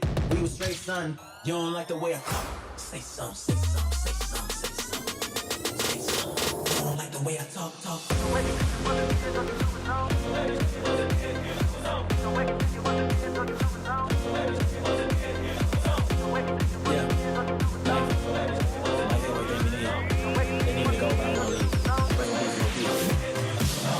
I'm a night owl, this a different mode. I might have to make a paint of 6 on a pinky toe. Heard you with a shooting guard, just let a player know. I will have you courtside, not the middle row. All good love in a minute though. I can't stress about them, cause I'm a timid soul. Plus I'm cooking up ambition on the kitchen stove. I start the bubble, see the sun, that's good to go. Say I'm suave, but I can't get Rico. Bro, think he John Wayne. I bought them Yellowstones, love the way they hang, babe. You could crack the code, bust down everything. Set in rose gold, dread talking to you players like I'm J. Cole. I can tell before I even know. Don't tell me that you model if you ain't been involved. Gotta throw a party for my day one. They ain't in the studio, but they'll lay some. Rest in peace, the drama king. We was straight, son. You don't like the way I talk? Player, say something. Gotta throw a party for my day one. Pull up and you know it's just the bass jump. Pull up and you know it's just the bass jump. You on my face. Big stepper, he came in a rose. Gotta throw a party for my day ones. Gotta throw a party for my day ones.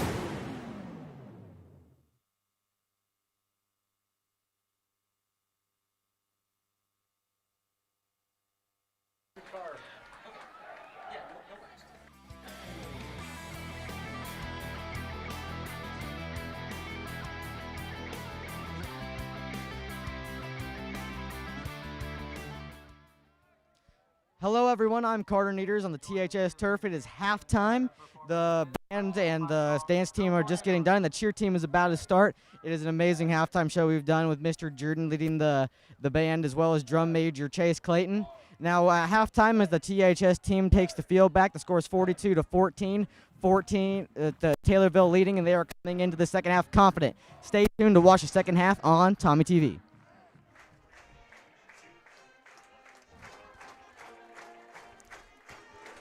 Welcome back to Tommy TV and WTIM, your information station. Just under 3 minutes left of halftime here, as you can hear the fight song behind us.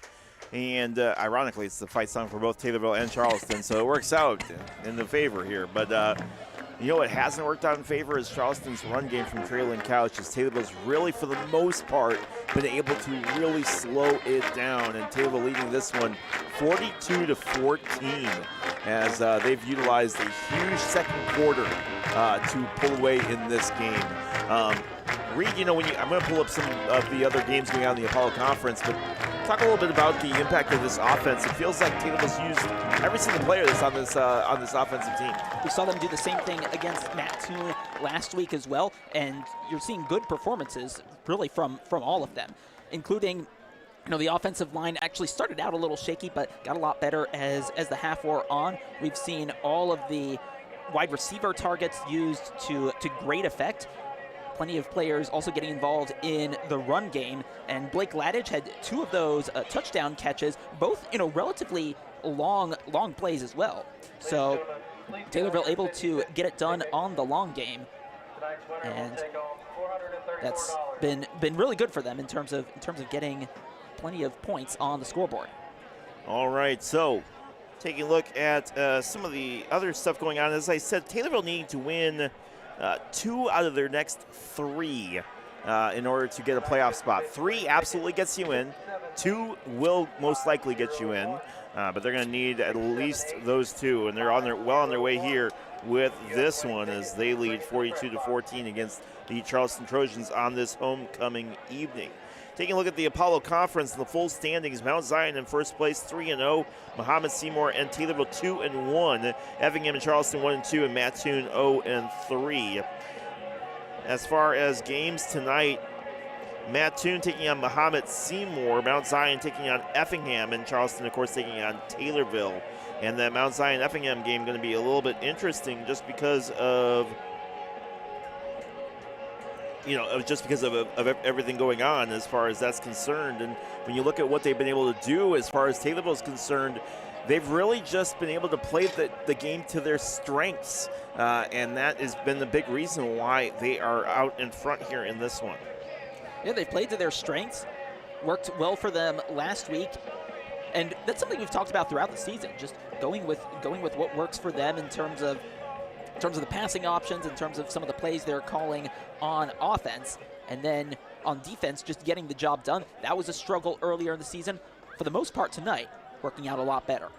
It has worked out way better, and for Taylorville, it really becomes, one of those things where, when you look at this team and what they've been able to do, they've been able to get and execute with few penalties. So they're going to try to do that here as we get ready for the start of the second half. All right. So we'll get ready to go here as we get ready for the third quarter. Kick is up, and it'll be picked up at the 7-yard line. Out to the 10, 15, 20, and then pulled down around the 24-yard line. Again, the Taylorville defense right there to sniff that one out and put the stop on Drayshawn Ike. He had a good first half, did Ike, so might be one of the players they turn to on offense, with the running game having stalled out near the end of the first half. Charleston's got to be creative on offense here at the start of the second. Now, Reed, I don't do this too often. I'm going to take advantage of this little moment that we have right here, and just want to give a big shout out to two of my friends. I'm going to pull a say hi, hello, but Sam Gormley and Paul Reeves, I just want to say hello, just because I can. Is there anybody you want to give a shout out to? We don't ever do that enough when we're on the radios, give shout outs to people. As there's a play over the right hand side, throwing it up to Gordon, just throws it to us, and gets to the Taylorville bench. And the flag as well. They're going to call, I wonder if they're going to call intentional grounding. No, personal foul against Taylorville. And there you go, a costly penalty, as that gives Muhammad Seymour, Charleston. Yes, I'm not the only one. And Charleston's got just one name too, so that gives them the first down thanks to the distance on the penalty. So the incomplete pass does not hurt anything, as Isaac Repsher walking around on the sideline. That's good to see. It's good to see Isaac's got his football helmet, and hopefully be able to see a little bit there on the sideline. I think that's Isaac. Might have been a 7, might have been Spencer Brown. There's a hit in the backfield, nowhere to go. And Taylorville snuffs that one out a mile away. Yes, let's go. A good breakthrough then by the defensive line. Oh, had a couple stops like that in this game. Yeah, it was Spencer Brown there over on the sideline, number 7. So it'll be a 2nd and 11 from the 39. Taylorville way out in front. Sorry, 42-14. I ran into Reed up here. I'm like all over the place. Yeah, just like that running play into the official. official. Right? That official got official tackle, by the way. We're scoring it. Pitch over the right-hand side. Couch finds some room. Now over to the 50-40, and he's gone. One man to beat, that's Havera. Now there's going to say he ran out of bounds at like the 47. So what would have been a touchdown run is actually going to be enough for a first down, but could have been a whole lot worse. I didn't see him step out of bounds. I had to have been microscopically close, but Taylorville getting caught out on the short side as well. That's the area where you should be able to make those tackles. But Couch breaking through, and he got the first down. But yeah, my friend Sam does football down in Kentucky. He's their broadcaster. Go Cougs. And down in Litchfield, Kentucky. He's listening to the game tonight because they're off tonight. Pitched over the left-hand side. Couch has some room, but runs right into a wall, and there's a line of purple that says, you can stay right here. And another good stop by the Tornadoes right in front. And one of the players getting in there, I think, was Christian White, who was in the linebacker position, as is typically the case for White. So good stop, as it brings up 2nd down early in the 3rd quarter, and Charleston trailing big. So 42-14, Taylorville out in front. Don't forget to join us for the Nicole Patrick Country Financial Player of the Game, which we will announce at the end of tonight's broadcast. Good throw, enough for a first down as that's pulled in and caught by Grant Taggart. Taggart with the reception on that one. Be enough for a first down.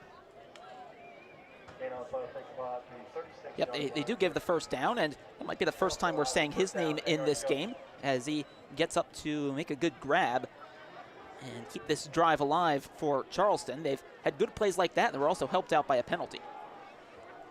So 1st and 10 from the 38. Handoff. Couch. Pulled down again in the backfield. And Taylorville has done a much better job here of figuring out ways to slow him down. That's right. The offensive line for Charleston also not doing their job as much as we take a look again on Tommy TV. Cheer. Officer Dees is over on the side being held up by the cheerleaders. Tommy TV, thank you. It says cheer or go to jail. That's good. That's good. Thank you, Officer Dees. He's helped down by the cheerleaders. And talk about getting full into the homecoming school spirit. I tell you what. Charleston back to the line on 2nd and 11. How much would I have to pay you for you to get up and be held up there? A lot, as there's a flag. So illegal procedure called in Charleston. They'll back up 5 yards and do it again. It'll be 2nd and 16 now. A lot of money? Yeah, it would be a lot of money. A lot more than you'd get for pass and go. Now I really want to see the cheerleaders hold a read up in the air. It'd be pretty good. I think it's a good thing I have this job, and then it's hard for them to get to me. 2nd and 16 for the 37. 8:58 left here in the third quarter. Taylorville way out in front, 42-14. Trying to add that finishing touch so that they can have running clock in the fourth. Shotgun, looking to throw. Taylorville in the backfield, gets hit as he throws, and it's intercepted by who else but Maddox Havera. Down to the 50, to the 45, gets through on one tackle, then pulled down around the 34-yard line. And once again, Maddox Havera coming through in the clutch.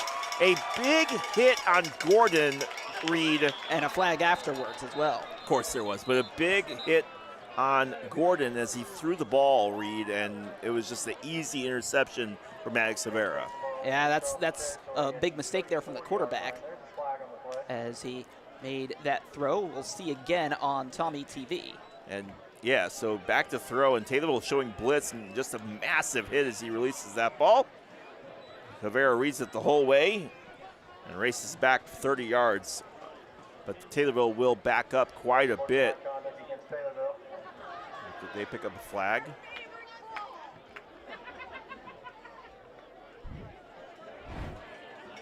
So, 8:33 left and 42-14. Taylorville will take over at the 49-yard line. I missed the signal from the referee. I did too. On what the penalty was. Considering how far back they went, it seems like something that happened during the play, but the flag came late. Taylorville will start at Charleston's 49-yard line, right in front of us. Taylorville going left to right on your radio dial. Handoff to Owen Matier. Breaks one tackle over the left-hand side. Now cuts back to the middle of the field. Still on his feet, then jukes out another defender. Then pulled down by about 3 guys as he's still pulling forward and close to the first down marker. A remarkable run from Owen Matier, who gets all the way down to the 38. And they do give the first down. We've seen that willpower from Taylorville multiple times in this game. I remember a run near the beginning of the game as well, 1 or 2 of them, in which they got some of those crucial yards. And this time, it helps extend the drive. Great start for Taylorville after losing some yards from the interception return. 42-14.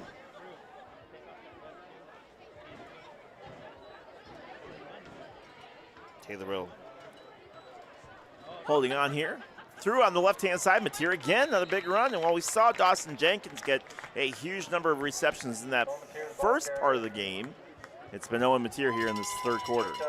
And typically it was Matier in the first half in some of the other games that we've seen, but good to see him still going in the second half and getting some of those touches. And you know what I forgot to do? What? I forgot to say, if you're listening right now, blow up Tanya Bowser's phone and say hello. Oh, here it goes. Tanya Bowser, Landon Bowser's mother. Landon playing in tonight's game. Here's the handoff. Spencer Brown, right side, being pulled down from behind, but he breaks out. Pushes the defender forward, then gets falls down to about the 14-yard line on the near side. On a good run from Spencer Brown, who used his offensive line to kind of navigate his way through traffic and get all the way down for another Taylorville first down. He did so near the end of the run as well, binding to Wyatt Yonker there as he just looked for that block. Good mood on the Taylorville sideline, as you can see on Tommy TV. An expected good mood from this Taylorville team. So Tornadoes going back to work here. Cameron Smith gets the ball, hands off again to Spencer Brown. Brown trips over his own line and falls down, and they all fell down. The first play we've seen that hasn't gotten anywhere. No gain on the play, second down, 10 yards to go. The offensive line has resisted really well in this drive, at least so far, although it certainly was a struggle at the start of the game. Well, we talked about at the beginning of this game how important that offensive line has been to keeping Isaac Repsher upright, and so far it's been doing a good job of keeping Cameron Smith upright as well. Cameron in the shotgun. Looks to his left-hand side to throw one-on-one matchup. Caught. And Malik Pierce will hand the ball to the referee. And another 6 points for Taylorville. His first touchdown catch of the game. Haven't seen too much from Malik Pierce, but as for the team, it's not the worst thing when you have so many targets in this game. But everybody else has been stepping up, and that's been the big thing. Here's another look at the throw on Tommy TV. Plenty of hang time on that one, and Pierce measures it perfectly. So,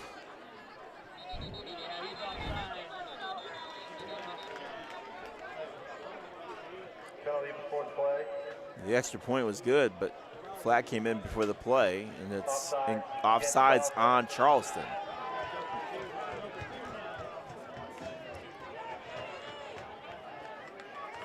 Half the distance to the goal line, take the ball to the 1.5-yard line. So Taylorville will go again here.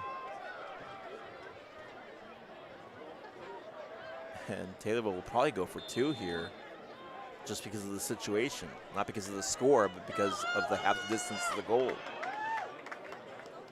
Now doing this from a yard out, so a little bit of personnel adjustments, and we'll see what they do. So Cameron Smith lines up under center. Smith fakes the handoff, rolls off to his left, throw is low, and it's caught. I don't believe it. Caught on the left-hand side by who else but Patrick Curtin. Curtin had to get down to his knees to grab it. Taylorville leads this one 50-14. Yeah, had to slip a little there to make the catch. Here's another look on Tommy TV. Rolls out. No, he was on his feet at first and then slipped, but still a good catch, and he was wide open there. Was Patrick Curtin to make the grab, just coming out wide from the tight end position. So we'll take it. Taylorville leads this one 50-14. It's been all Taylorville here. Out in front.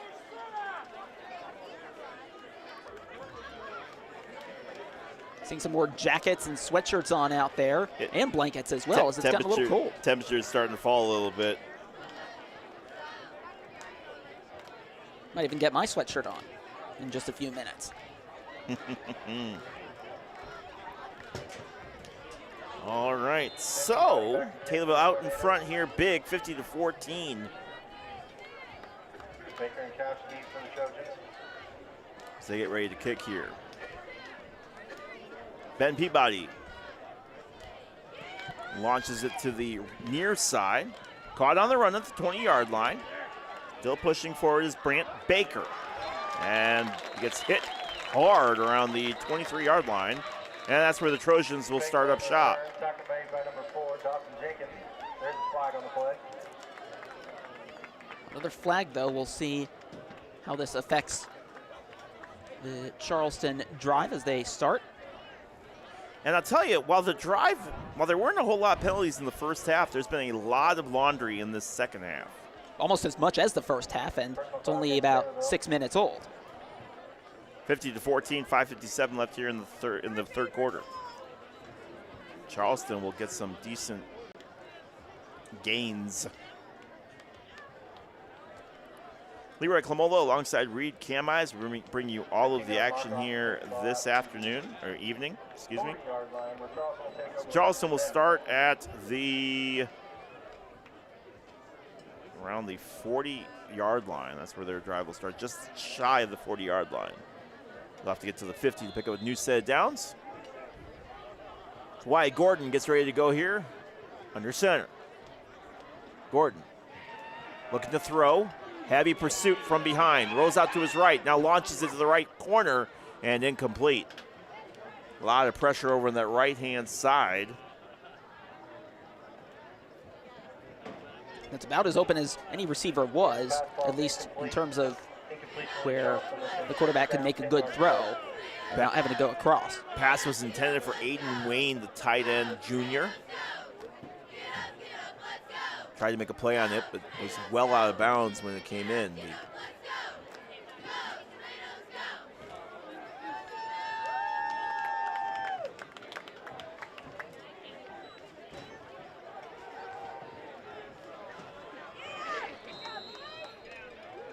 All right, so another hit there in the back part. 5:35 left here in this third quarter.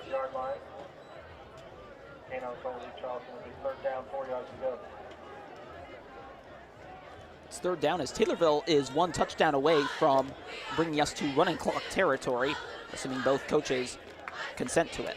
I think we're already there. 30 points. Pitches it to Couch in the back part, but hit and taken out. They've tried that a couple times to do that little pitch to Couch to try to get him to the corners. They've had a little bit more success to the sides than they have had him up the middle, but that time did not find any success as Taylorville defense was there to snuff that out. Just seems like the Tornado linebackers recognize that and have been more aware of those plays out to the side, and that time they were able to make the stop.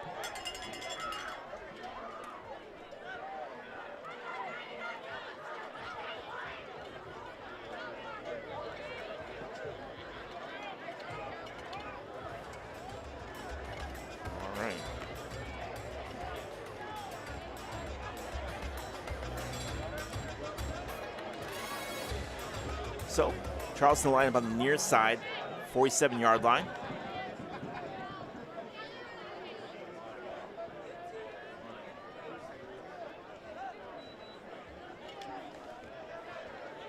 Kicks it away. Back is Malik Pierce, but it's going to go take a bounce. Now Malik will grab it. Fakes out a defender, pushes forward, then gets pulled down. No real gain on it as about 6 Trojans were right there to bring him down. Initially, there was no one back for Taylorville to gather the punt, so at least at first, the second time I've seen that happen in this game. Possibly just a bit of miscommunication, but Pierce eventually does get back, and he was the lone punt returner, whereas in the past we've seen 2 players back for the Tornadoes. Either way, they get it back in their own part of the field. So Taylorville will start at their own 19. 3:54 left here. All Taylorville way out in front in this one. Ball in the far hash mark. Have to get down to the 29-yard line to pick up a new set of downs. Cameron Smith underhands it. Handoff on the near side. Dawson Jenkins again breaks one tackle, breaks another one down to the 40, and gets pulled down from behind, taken down by Brant Baker. Also in on the stop was Josh Stewart. So the new first down.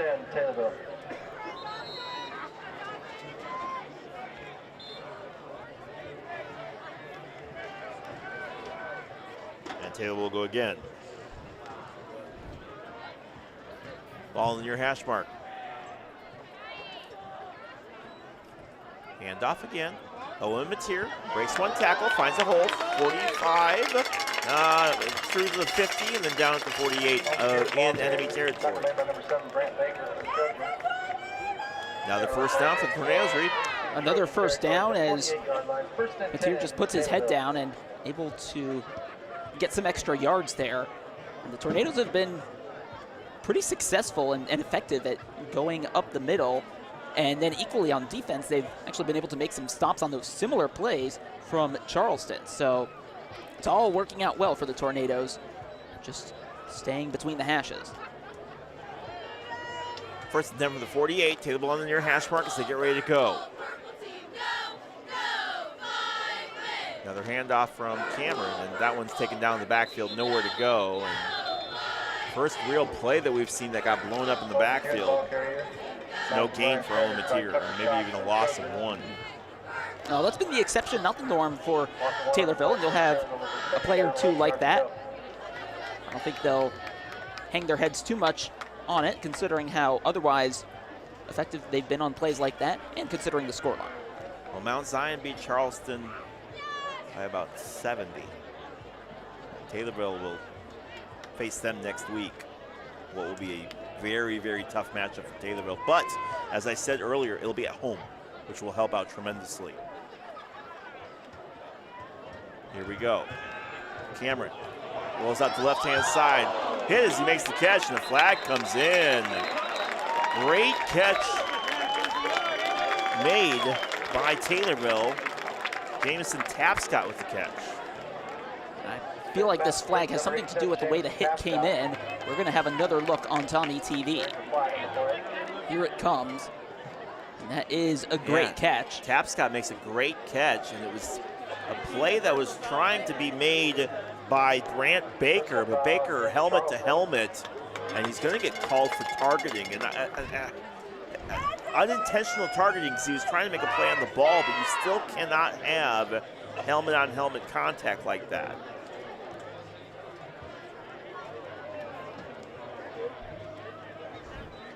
So it'll go from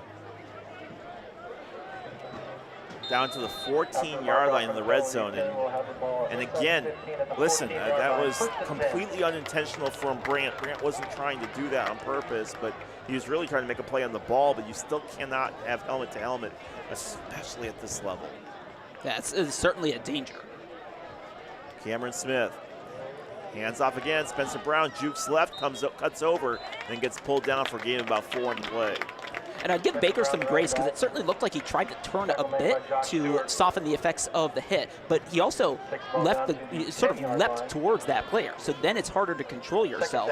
So the decision made there, it works out in Taylorville's favor.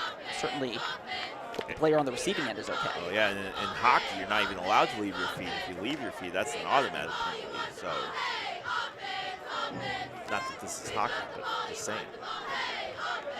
All right, ball in the middle of the field, the 10-yard line. Taylorville needs to get 6 yards to pick up a first down. Get down to the 4, and now more whistles come in, and another flag. Might have to do with a late substitution there. Yep, illegal substitution. Flag on the play, illegal substitution. As Patrick Curtin was running off.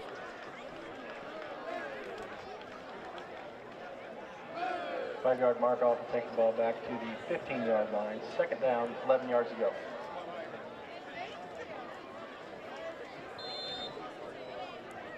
All right, so after the penalty, it'll be second and 11 from the 15, give or take. Handoff on the near side. Dawson Jenkins again. And he gets pulled down after breaking one tackle. A big hit Jenkins, ball carrier. from Grant Taggart. Made by Grant Taggart from the Trojans. Look, it's the moon. Gain of 5 on the play. We'll take We haven't seen the moon in forever. Third down, 6 yards to go. That's an odd crescent that we see there. You know, usually it's right along the side. Looks like a piece of cheese. And I realize I'm just hungry, but like, I want cheese. The Chiefs actually does sound good. I will not lie there. Do we reach the end of the third quarter? Hey, there it is, right there on the left-hand side. Yep. All right, so we do reach the end of the third quarter. All Taylorville here, 50-14. You're listening to WTIM, your information station. Back in a moment.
Welcome back to Taylorville Tornadoes Football. Leroy here with you. Hope you're doing all right. Joining me is my partner, Reed Camai, bringing all the action here this evening in what has been an absolute dominant effort from the Taylorville Tornadoes, who lead this one 50-14 as we get ready for the start of the fourth quarter.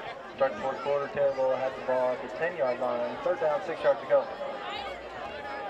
Taylorville should get at least 3 points on the board here in this good field position. Given how good Ben Peabody's been kicking, we better. But I don't think they're going for that right now, Reed. Ball on the far side. Cameron Smith came in for an injured Isaac Repsher. Hands off. Dawson Jenkins, right side, still on his feet. Gets pulled down around the 3-yard line. Far side of the field. Jenkins, ball carrier. And it'll be close to a first down. Yeah, it's first down. They're getting it. Yep, so first and goal now from the 3. Scoreboard says it's 4th and 93, which would be insane. Yeah, wrong end of the field there. No, they're working First on and 93 now. I like that a little bit better. At least give me a shot. Now it's 1st and 3. Oh, on the far side. Cameron Smith. Mateer next to him. Hands off to Owen. Owen on the left side. Finds some space. And there it is. 56-14. Taylorville way out in front.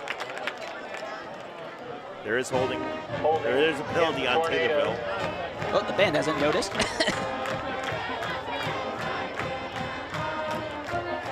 Just looking at the replay there. Not sure which player actually got their hands in, but someone's got to tell the band no. No touchdown quite yet. So, take the touchdown off, it'll be 50-14 still. Oh no, what will we do? We'll go back to the 14-yard line. Taylorville will try to go back here and figure this out. Cameron Smith getting some instruction from Jeb Odom and the other coaching staff. Comes back out here. He's come in perfect relief for Isaac Repsher, really, when you look at what he's been able to do in the second half. And part of the first. Handoff. Mateer again finds a hold, cuts forward, and gets pulled down back to the 5-yard line. So after the holding penalty, Taylorville gets right back to where they were, just shy of where they were at the 5. And Owen Mateer looking really good out there. He's brought some speed, brought some intensity as well. And you can see, let's take a look on Tommy TV, as he's going to carry one of the one of the Charleston players with him. Hey, whatever works, man. That was Quincy Strange who went along there for the ride. It was like a piggyback.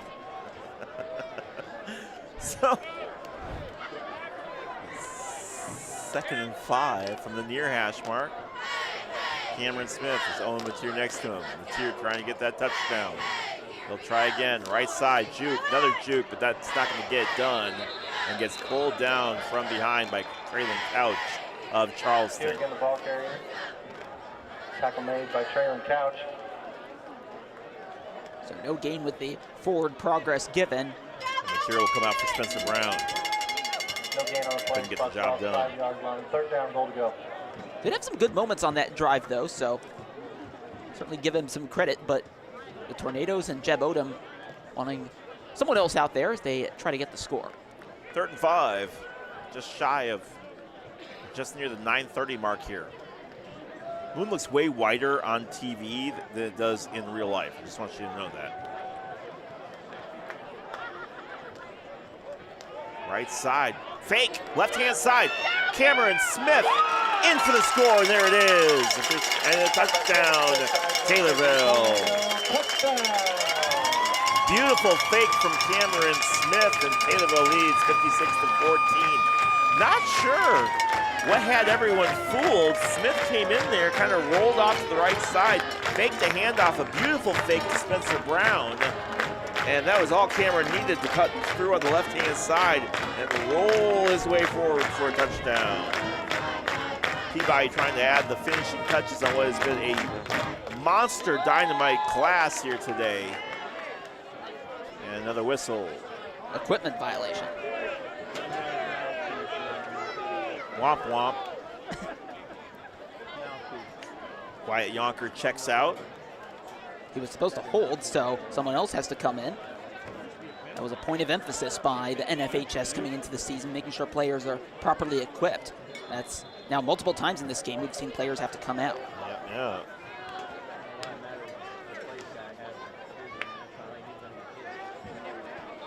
Kick is up, and Peabody continues to be dominant. Ben Peabody, with 9 minutes and 14 seconds remaining in the game. Taylorville 57, Charleston 14.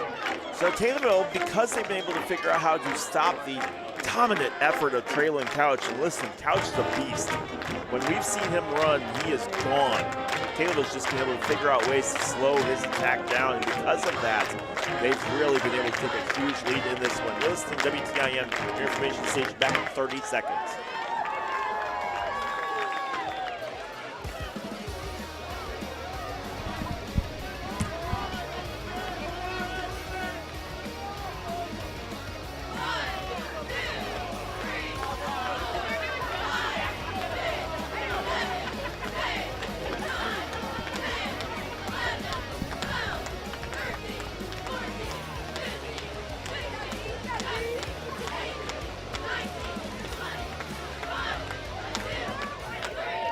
Welcome back to Taylorville Tornado Football. Leroy Kamola here alongside Reed Kamai as we get ready to go here. Taylorville way out in front, 57-14. 9:14 left here in this fourth quarter. And what has been a dominant effort and a masterclass from this Taylorville offense and really from their defense. 2 touchdowns to Traylon Couch, but for the most part, it's been a Taylorville show. And the cheerleaders are going to get strong, Reed. I'm telling you. And now jumping jacks and push-ups that they're having to do. Woo! That's some work, man. I tell you what. Good job, guys. Peabody, the kick. Far right side, caught around the 5-yard line. He can't hold on to it. Takes it down back to the 1, then pulled out to the right side, breaks through on forward attack, breaks through, and now he's gone down to the 37 before being pulled down. So after a botched grab, but there is a flag that's all the way back at the 8-yard line. There were 3 flags on the field. This one's going to come back. Multiple flags on the play. So a lot to sort out here for the officials. It all happened after the kickoff was grabbed, so the original grab was absolutely muffed from the catch from Brant Baker. And so after all of that, got all the way out to the 32-yard line, but now it's going to, I believe, come back as the referees talk and try to sort this out. Reed, what do you see? Well, didn't really see anything initially, but man, I actually almost forgot until we just saw the replay on Tommy TV that the kick had been muffed, as he was then able to make that big gain. It was sometimes a few seconds feel like eternity ago. Apollo Conference matchup between Taylorville and Charleston. Now the penalties start coming in. One of them is going to go against Charleston. So personal foul against Charleston.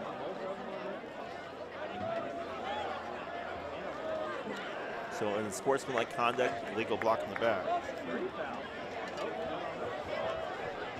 and Taylorville will pick up an unsportsmanlike conduct. So Charleston had a block in the back. Taylorville had As a result, the ball will be spotted at the 20-yard line. their unsportsmanlike First and 10, conduct. Charleston. And after all that, Charleston will start their drive from the 20. So there was just one mid-play foul there, and the rest of it were unsportsmanlike conduct calls. That's the third and fourth such calls in this game. These teams have to be careful. But more importantly, it took off about 2 minutes off the running clock here, down to about 6:58 left here in this fourth. Gordon under center. Hands up to the left-hand side, met immediately by that front line of Taylorville, and nothing doing as in on the stop and first in the backfield was who else but Lane Riva. Did really well to penetrate there and get that stop. It's looked really good for Taylorville in this game. 57-14 lead here for Taylorville, 6:25 left. Taylorville will host Mount Zion next week on Friday night. We'll have pregame at 6:45. And then Taylorville will finish off their season on the road at Civic Memorial. Again, Taylorville will need to win at least one of those two games to secure themselves a playoff spot.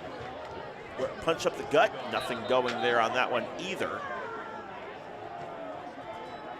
And in on that stop was Zayden Donaldson. We know Mount Zion's not going to be an easy game, so I would not be surprised if it came down to that last week in the away game to Civic Memorial to see if Taylorville goes to the playoffs.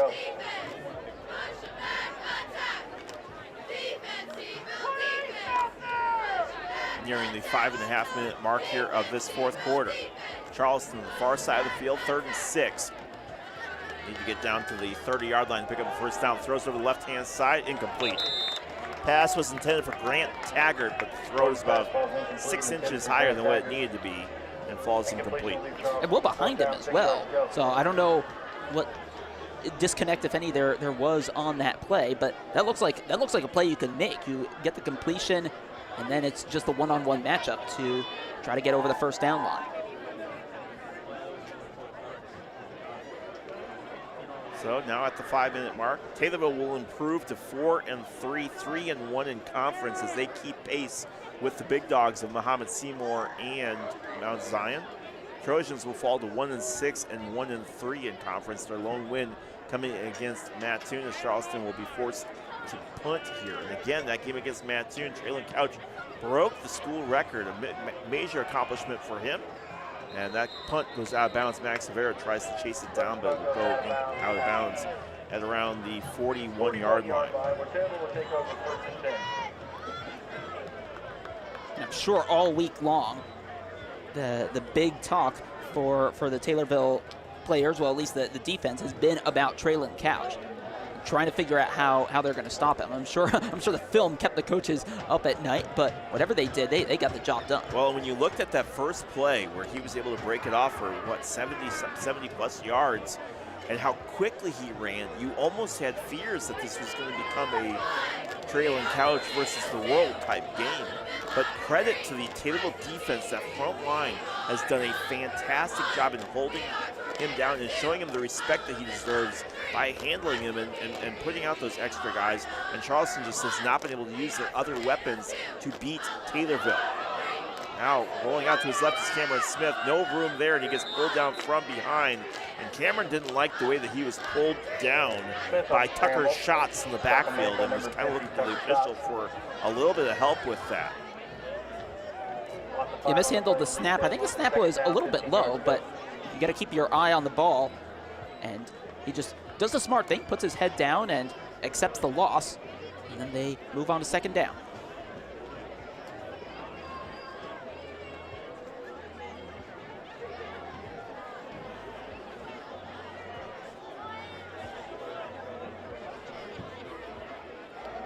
All right, so with the ball at the 41-yard line, under 3 minutes left here in this one.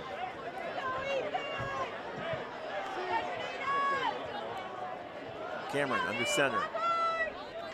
And now a lot of movement on that line. They're going to get somebody for either offsides or a false. It's going to be against Charleston.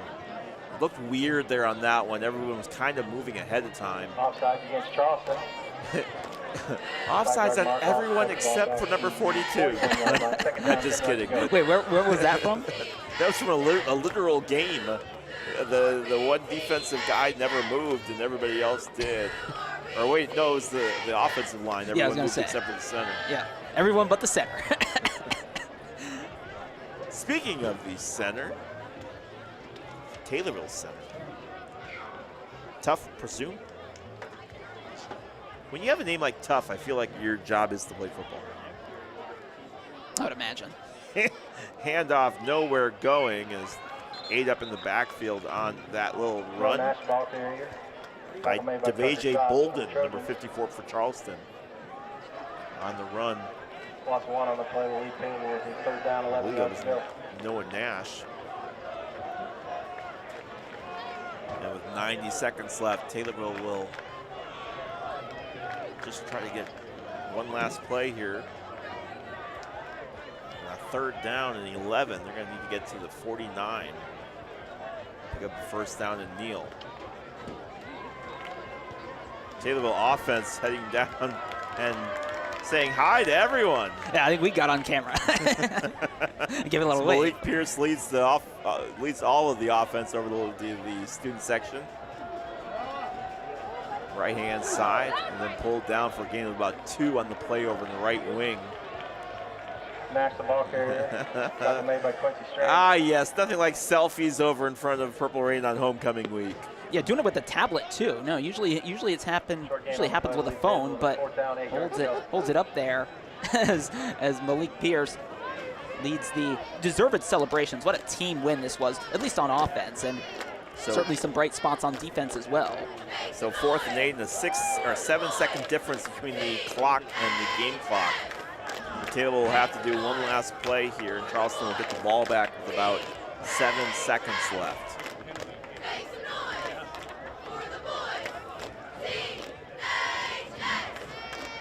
Rolls over the left-hand side, now breaks through, cuts towards the 50, the 45, and enough for a 1st down and then some for Taylorville's Noah Nash. Yeah, a couple good carries for him at the end. So that will do it, and Taylorville picks up a 57-14 win over Charleston. What a game from Taylorville, and what felt like was going to be kind of a closer one. Taylorville just slowly started pulling away, and it really was towards the end of that 2nd quarter, the 14 points that were scored within a matter of about 15 seconds. I think you said 11? 11 seconds. 11 seconds for 14 points scored. So that really was the difference here in this one, as just a great run there from Noah Nash just kind of put the finishing touches on what was a fantastic effort from this Taylorville Tornado team. So Taylorville will improve to 4-3, as I said a little bit earlier, as the official time runs out. Trojans fall to 1-6, and what an effort for this Taylorville team, Reed. Yeah, and like I said, team win.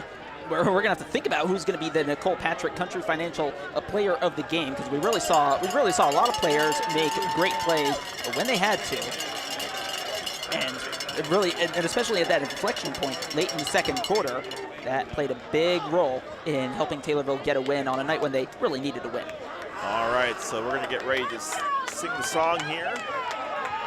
And they're all fired up, and I don't blame them for being fired up. What a huge win for this team on homecoming week. And it's just a fantastic job and a great effort from this Taylorville team, who really could have come into this game a little flat. You've got Mount Zion next week. It's going to be a big test for this Taylorville team.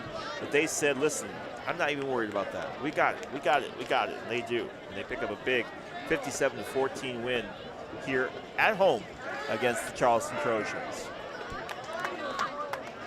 So we'll send it down to the field here for Taylorville celebrating their big homecoming win against the Charleston Trojans.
Tornadoes come out on top here for homecoming night here, and they will take this win, and there will be a lot of celebration in that locker room this evening, Reed. Yeah, excited to hear what that's like, as certainly, yeah, a big win that Taylorville needed tonight for a variety of reasons. It's homecoming and all of that. So they are headed straight over to the locker room, I presume, to do just that. A lot of things that we can talk about in this game from these guys. You know, when you look at their efforts from Cameron Smith and what he was able to do, but not only Cameron Smith, Blake Laddish had a huge game tonight. Malik Pierce had a touchdown. Some big efforts here this evening from all of these guys, as they were really able to figure out a big way to win. And when you look at this Taylorville team, the thing that stood out for me over the last 2-3 weeks, when you look at their win against Effingham, you look at their win against Mattoon last week, you look at their win against Charleston this week, it really has become one of those things where every single person has stepped up. You don't know who's going to get the ball because they're able to spread it out so much, and that was an issue for Charleston, who really only had one guy that they could use tonight. Yeah, and on the other hand, for Taylorville earlier this season, it was like that, where they only were really leaning on one or two players, and they stepped up when they needed to. But now they have so many different options, and it's so hard for teams to prepare for that when there's so much that this Tornado offense can do, and then defensively as well. We saw plenty of players step up, make good plays, certainly right along the offensive and defensive line, well, from the defensive line at least, as they were able to make those stops and limit what Charleston could do, certainly up the middle. So Taylorville picks up a big 57-14 win here, running clock throughout the fourth quarter, capitalizing on winning the games that they needed to. And when you look at this team, they have to win one more, and they have a game again next week, a tough game against Mount Zion here at home, and then on the road against a Civic Memorial team that has struggled much like Charleston has.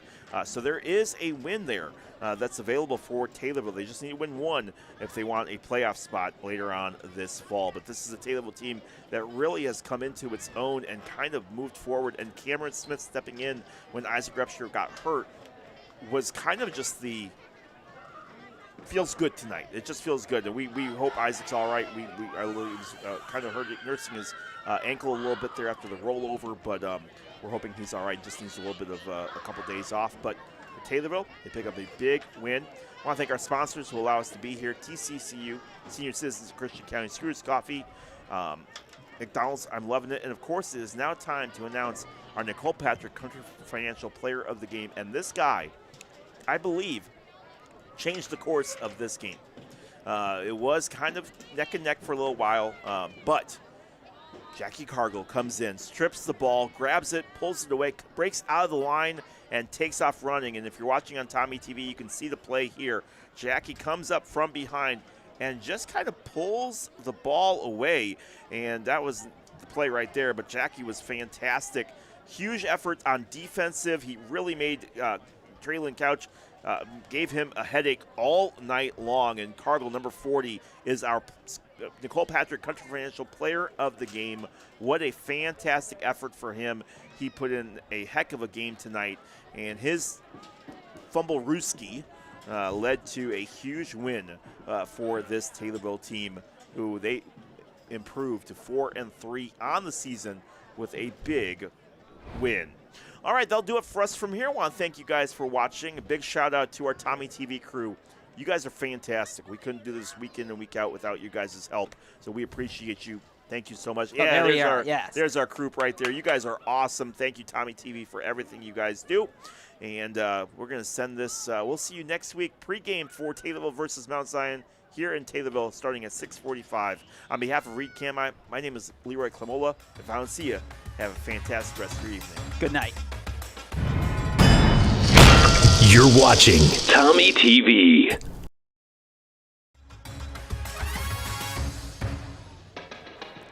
Thank you so much. We were just waiting until we got off there.